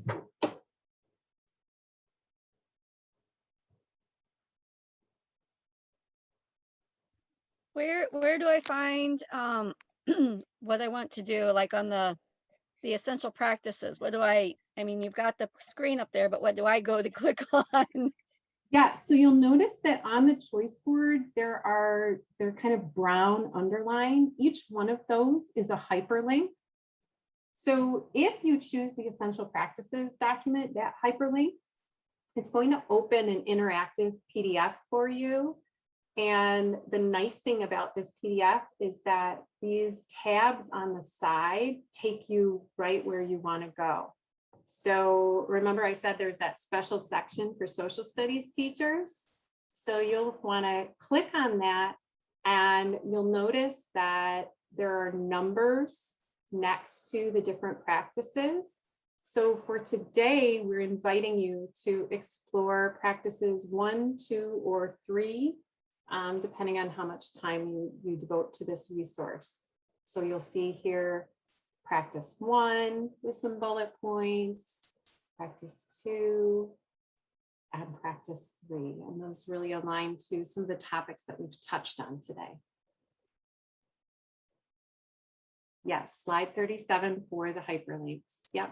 So that's why having that slide deck open will be really essential, because it's going to allow you to just click on your choice.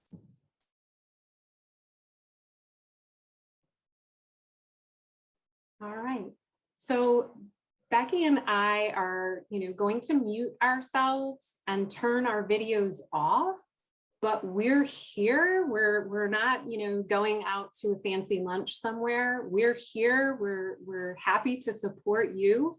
So I would anticipate that questions might pop up while you're moving through the next hour and a half. You're not bothering us at all. You're doing exactly what you need to do as a learner. If you add your question in the chat or unmute and say, help, help, SOS, social studies emergency, whatever you do to get our attention, we're here to help support you in whatever way you might need. Well, I am so excited to hear about what you choose to explore over the next hour and a half, and I can't wait to unpack it with you. So we will see everybody back at 1 o'clock sharp. We'll see you then.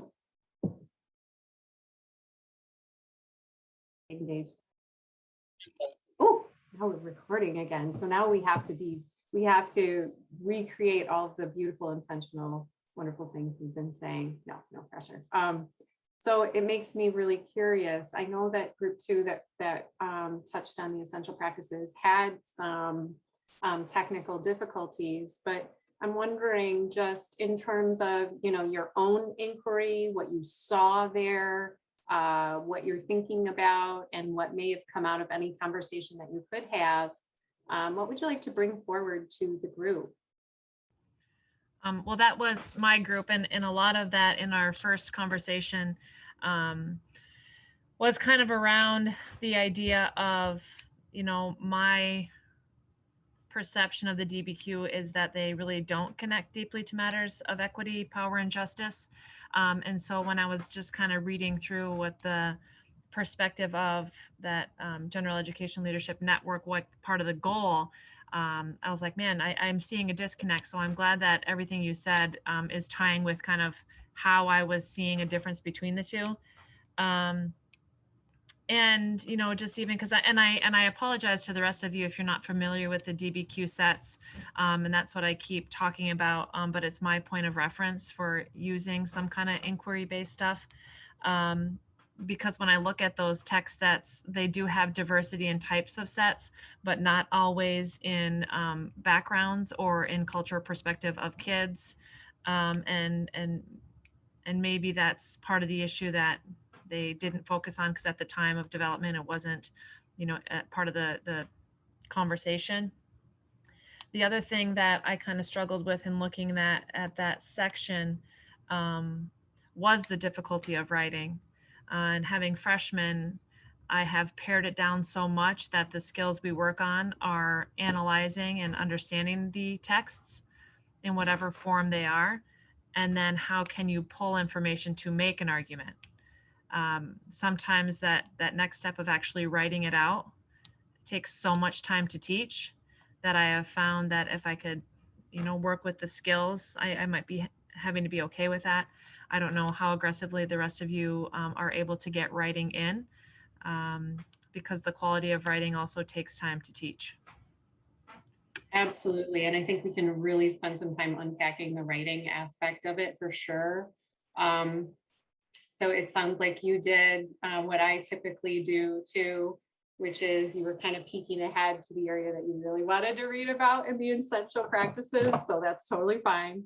And I just want to name for folks that might be newer to these essential practices for disciplinary literacy that we recently revised them. So you're interacting with the most recent version. And we did that with intention and in collaboration with the original researchers and with researchers from around Michigan universities and ISDs, people that work specifically in their content area and have expertise in issues of equity, inclusion, diversity, and social justice within their content area. So an example of someone that took a deep look at the ELA portion of the document is Dr. April Baker-Bell, who has a book out and talks a lot about linguistic justice. And so she took a deep look at the ELA portion of the document. And so the language that you're seeing in the document now is the result of that deep study to make sure that we were really explicitly naming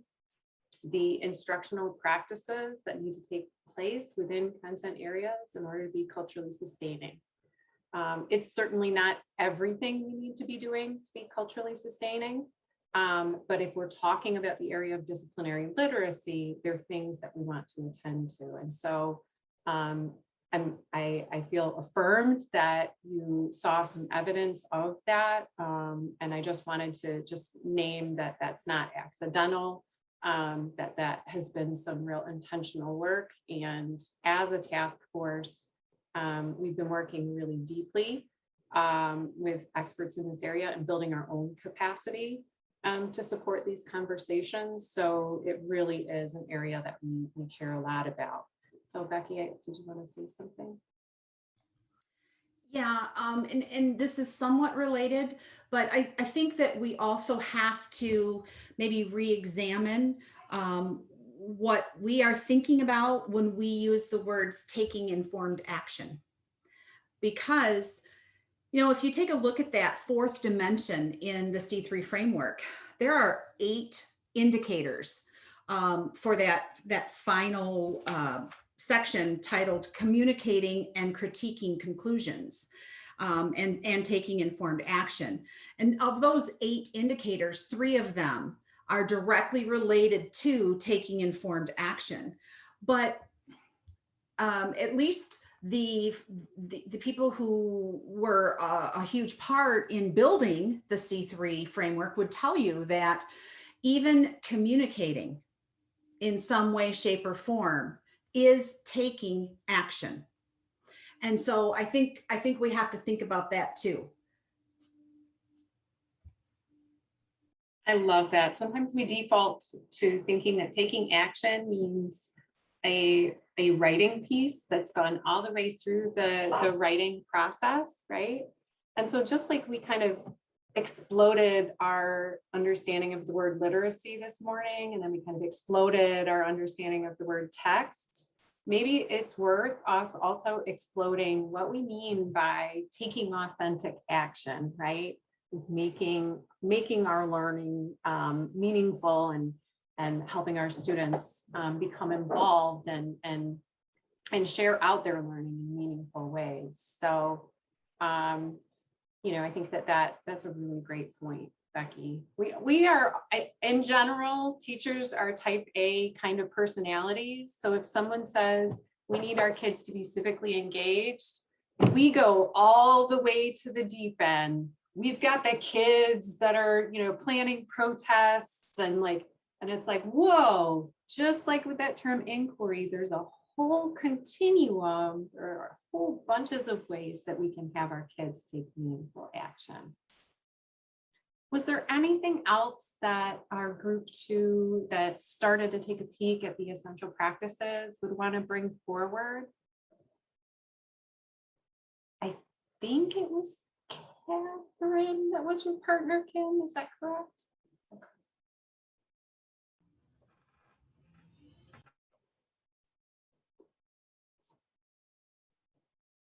So I think our third group was looking at that read, inquire, write website resource from U of M. So it doesn't have to be a formal presentation. You didn't have to create a slide deck, but what did you talk about? What came up in your conversation?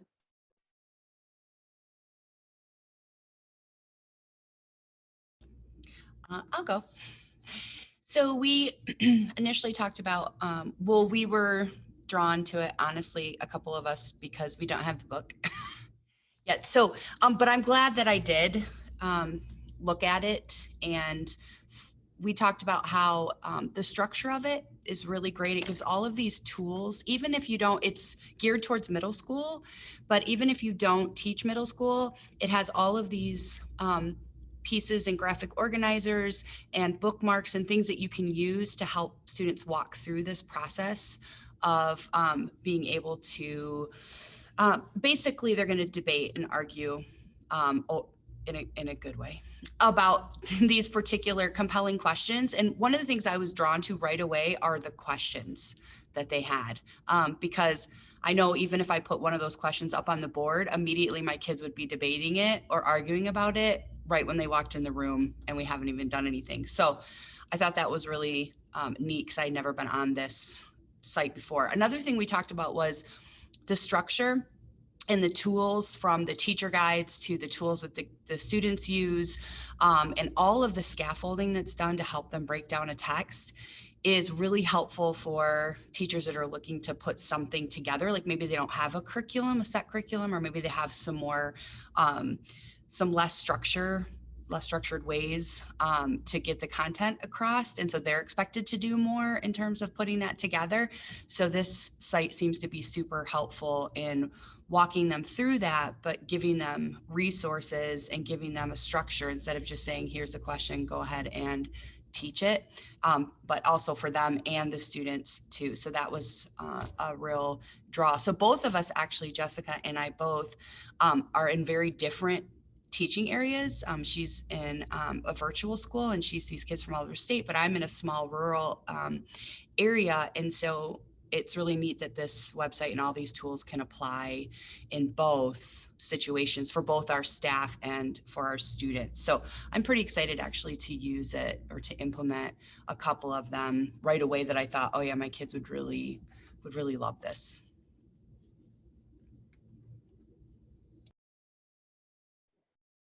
I'm going to take a gander that Lindsay's little summary there is like made some of you like, oh, I didn't check that out, but maybe I should. She did a really good job of selling that, didn't she? Yeah, nice. I also graduated from Michigan, so so that there's drew a me in. bias. Just the colors on the website were amazing. Yeah, you're like, okay, all right. Oh, Catherine said she just wrote it down. Yeah, and the great thing is that all of these resources are like, they're here for you. You know, even after our 3 days are done, you'll have the slide decks, you'll have the links, you'll have everything. So you can kind of explore, you know, at your leisure, if there is such a thing as leisure anymore. I'm not sure. Kim, did you want to add something? Just a side note, but just made me think of it, you know, because time is always a factor when doing these things. So would you all suggest, or those of you that are already doing this work, that every single unit that you have is surrounded by a compelling question? Is it kind of like the DBQ, that it would be in addition to part of your unit? I know what right now I did 4 DBQs, 1 per marking period, and they do take a lot of time in terms of building those skills. So just in terms of creating compelling questions to drive your curriculum, where's everybody at there? I'll speak specifically to the essential practices document. And when we talk about, because there are a lot of bullet points there, right? There are 10 instructional practices with lots of little fine-tuned things in between. And what we say when we think about, you know, setting these instructional practices as a goal, depending on the length of your course, because we know some courses are just a semester, you know, some are, there's such a variety. So we say that, you know, our goal should be to try and get kids access to all of these instructional approaches at least once within a unit of study or across a course, depending on the nature of your course. So there's not an expectation that all 10 of those things with all their sub bullets are happening every single day in your secondary classroom. We know that secondary is its own animal. So just in terms of that document itself and kind of the intentions of the authors, there's that piece. And I don't know if others, have some thoughts that they might want to weigh in on. Yeah, I can jump in. So at my school, it's an IB school. And if you know anything about how the International Baccalaureate structures its units, every unit has a statement of inquiry and then a set of factual questions that lead to conceptual questions that build it to debatable questions. Or if you've done project-based learning, you know that it's structured around a driving question as well. So there are a lot of educational approaches that kind of structure every day of learning around a question. It's almost like you're taking your I can statement and you're flipping it into a question.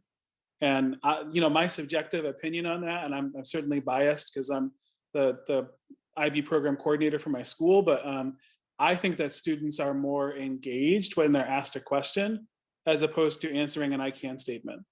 And when you talk about, to connect to Janelle, who posted down factual, conceptual, debatable, one of the things I really loved about the Read, Inquire, Write site is it has some tools, like for example, the bookmark tool has 3 steps with some very specific concrete questions to help kids wrap their mind around some abstract concepts, like time, place, and space is one of the key concepts that the IB says that individuals and societies has to teach. That's our social studies class. And I was really impressed with the level of very concrete, specific questions that would help even a middle school student who's just learning to think abstractly, to help them recognize, oh, well, this source is potentially biased because of these specific details. So I could go on and I want to hog the airtime, but that's kind of my connection there. Yeah, and to just kind of make that connection. So we've been talking about, driving question and need to know questions, or compelling questions and supporting questions. And so what Jake is speaking to is for IB, at least for the middle years program, the format is that you have, your broader inquiry, and then underneath that you have those factual, conceptual, and debatable questions that students are going to be engaging in throughout the unit of study in order to build a deeper understanding of that area of inquiry. And so and Kim, just to name, it's the diploma program is set up just slightly differently, right? Like the structure of those courses, but that same idea of structuring your whole day. And depending on the middle years program goes 6th through 10th grade. Depending on the course, some teachers might have 4 to 6 units of study. Not a silly question, Stacy. IB stands for International Baccalaureate. International Baccalaureate organization has been around for quite a while. They started with their diploma program options for 11th and 12th graders, and then they added a primary years program and a middle years program, and now they have a career related program. And so some schools opt to be IB World Schools, and it's basically kind of a framework and an approach to curriculum, instruction, assessment, and school improvement. So yeah, there are many more schools offer some diploma program courses. It's less likely, at least in Michigan, where I work with schools, that they have the middle years program. So it just really depends.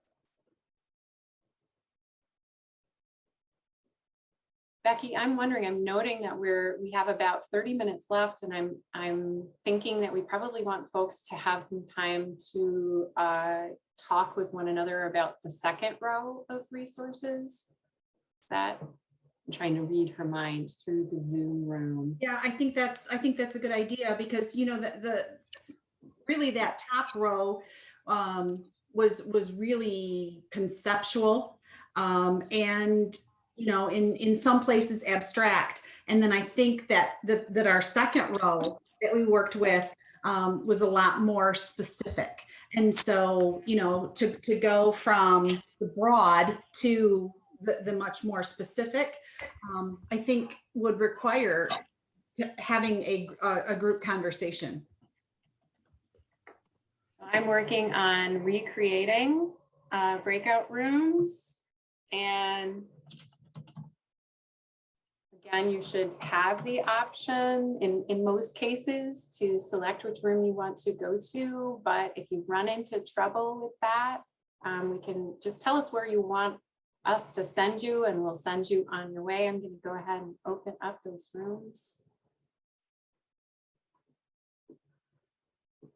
And if you haven't seen a little pop-up or an invitation and you just want me to plop you somewhere, just let me know. I'm not Being seeing like the a historian for pop-up. me. Oh, sorry. Go ahead, Jacob. So I'm not seeing the pop-up. I did reading like a historian. Great. Same with me. Reading like a historian. Okay. Library of Congress. Got it.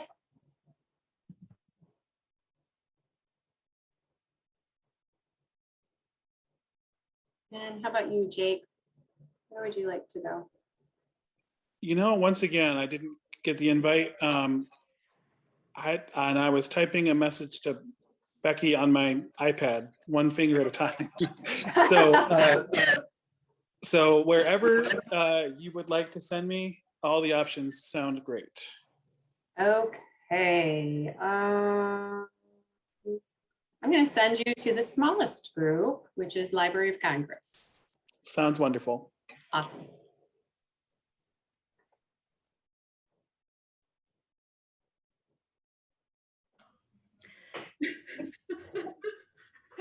It's such an adorable face.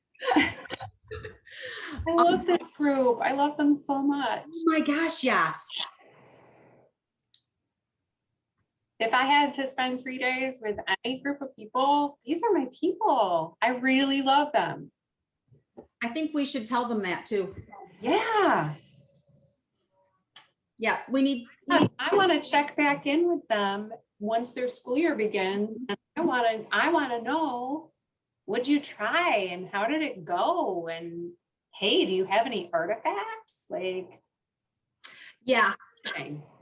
And I have to tell you, I've been having a lot of conversations individually with people, and that has been really excellent too.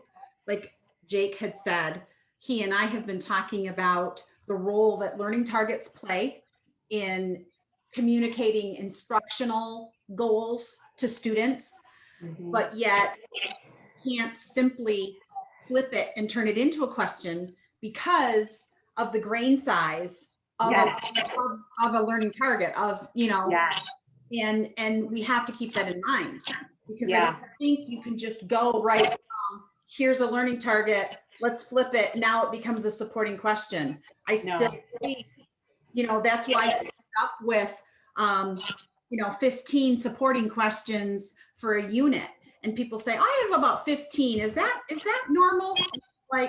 Well, it would be if you're utilizing your I can statements, but there needs to be like an intermediate step.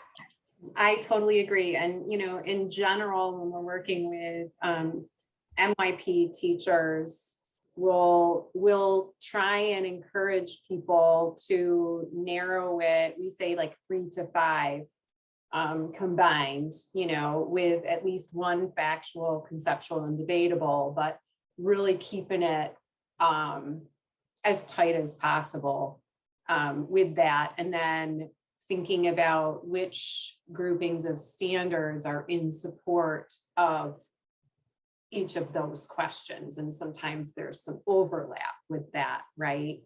Yeah, I get real nervous about that whole learning target approach. I understand the intention, but like many things in education, it's been so bastardized that it's lost its original intent, which is to help students and to, you know, help people be really focused and intentional. And it's become something. I work with a lot of underserved districts, right? And they are all about mandating that teachers post their learning targets. They really love doing that. And I'm like, but it hasn't improved the instruction. It hasn't made it more standards focused. It hasn't made it more appropriately rigorous for the level. So why are we still mandating this? Every time I say that, I age myself because I think of Seinfeld. I don't know that Seinfeld has had the same resurgence with the younger crowd that Friends It has not. It has not. That's so Friends is the cutoff line. Okay.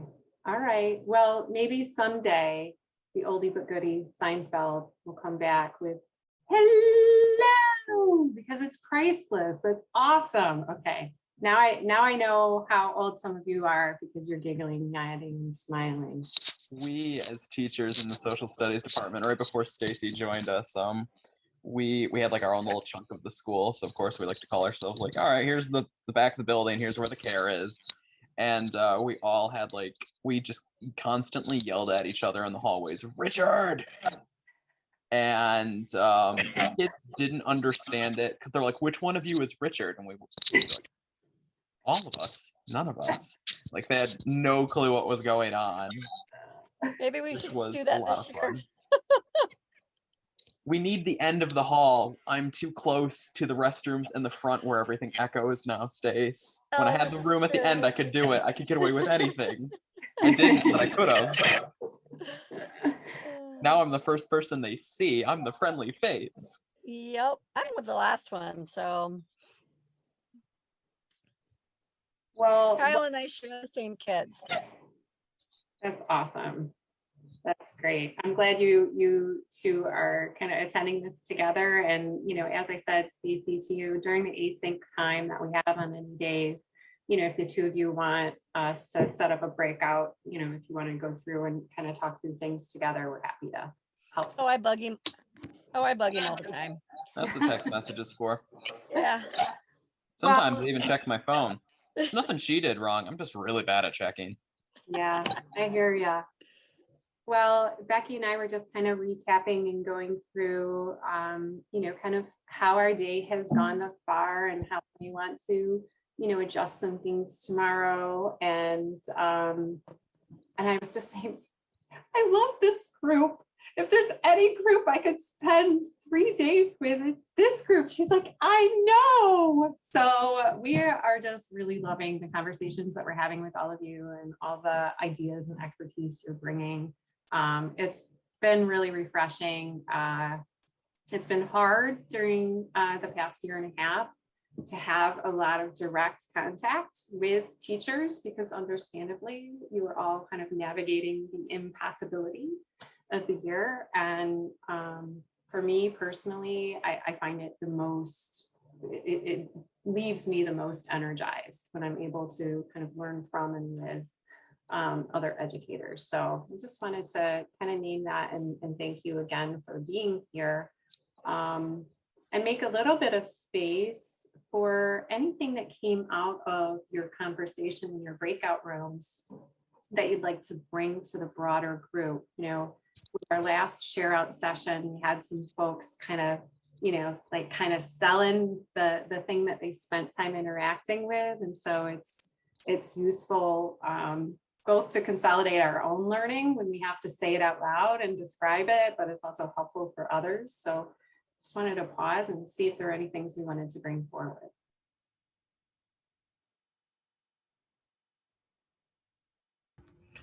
We did the reading like a historian. If you haven't had a chance to check it out, it is very similarly structured, I think, to a kind of a DBQ concept where you have a question and tons of resources. I'm glad we had the conversation prior to me really getting aggressive with these, because just the couple that I looked at, the questions really weren't compelling based on the way you have defined them. But again, it's still a resource that has a lot of the same topic in one spot that you don't have to. And we kind of talked about the idea that sometimes creating your own text sets takes you down a wormhole of hours and hours and hours, sometimes enjoyable, sometimes not, and sometimes ending with nothing that you can actually use. So I liked this. And the whole conversation does have me rethinking about how to use it, but at least you have a starting point other than just a general web search. So I did like that. And if Lindsay doesn't mind, I would love you to bring your question to the group because I think it's a good one. Yeah, one of the main reasons that I wanted to do this PD, and I did Project Citizen last year, and kids loved being a part of, you know, change, right?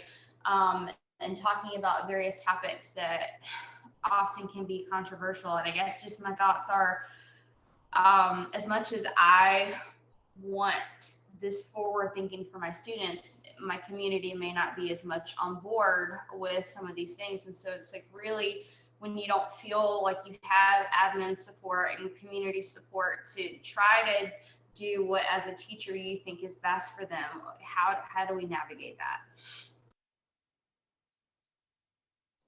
I'm so glad you shared that. And I don't know that I know I don't have the answer. And there are probably many answers. But one thing that I can add to our shared resource stack is a compilation of resources that some of my colleagues have been putting together. And these are colleagues that work explicitly with schools and districts and states, honestly, around issues of diversity, equity, inclusion, and social justice. And all of the resources that they've compiled are they've brought together directly in response to a lot of the pushback that's happening currently, where it's being labeled as critical race theory and kind of mislabeled. There have been legislative attempts even in Michigan around that. And you look at how in the legislation they're defining critical race theory, that there's just a lot of propaganda that's happening, right? And so I can't promise that those resources will make everything easy, but they may have some tools that you haven't explored yet that might help you in some of those conversations, and at least might help you feel a little safer as an educator in bringing some of those issues forward. And I would just offer that if you do look through them and you're like, no, I've seen all of these things before and I'm still really struggling. Again, not that any one of us have the answer, but we're happy to kind of keep digging and think with you about what some of your next steps might be. And can I just add to that? MCSS, our board met last week. We wanted to kind of get all of our new representatives, in one place. And so one of the things that we obviously talked about was CRT, as well as the Senate bill that was drafted around CRT. And we started talking about it and really decided that one of the roles that MCSS could play is really to start an education campaign, right? Just like some of the other issues that have become huge in our society right now, there's so much misinformation and so much generalization going on. And so we started talking about, well, what does that look like for teachers, But, and here's where I this may be controversial, but I'm going to say it anyway.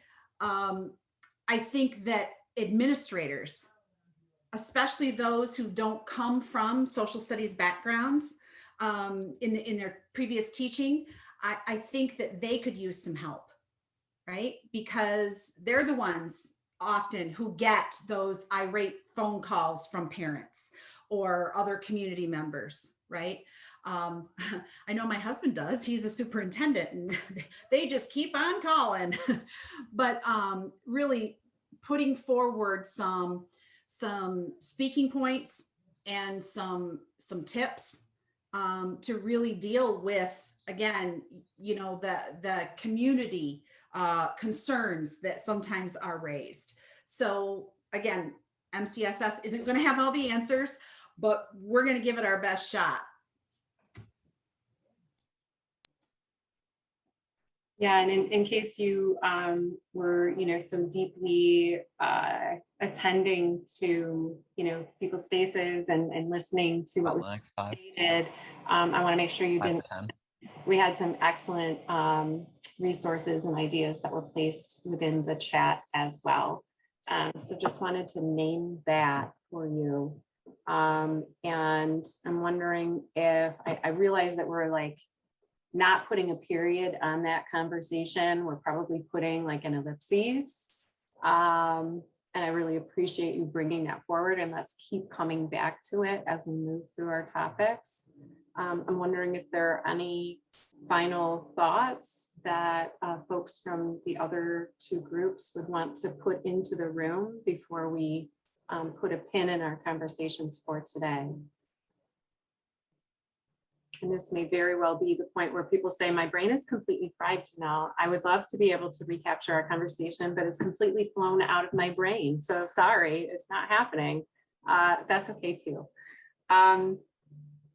So we are rounding out our day together today. I will honor my promise to add some of those resources that have been compiled. I think I also want to pop in some resources from Right Question Institute, which does a lot with helping kids ask great questions. I think that might be useful to some of you that are thinking about asking good questions. And yes, Kim, I love your dog too. He's what a little snuggler.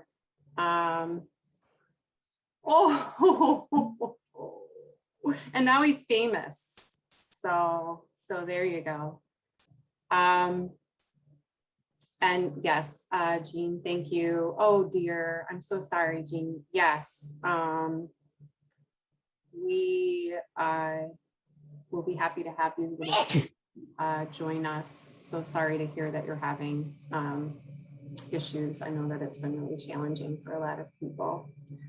So tomorrow we're going to come back together and we're going to think a little bit about the role of writing and hopefully touch a little bit on some formative assessment ideas as they relate to supporting literacy and social studies. And Becky has some great things up her sleeve for the afternoon. And so we're just really looking forward to keeping the conversation going. Hope you have a wonderful afternoon. And we will see you then. Thank you so much. Thanks, everybody. Have a great afternoon.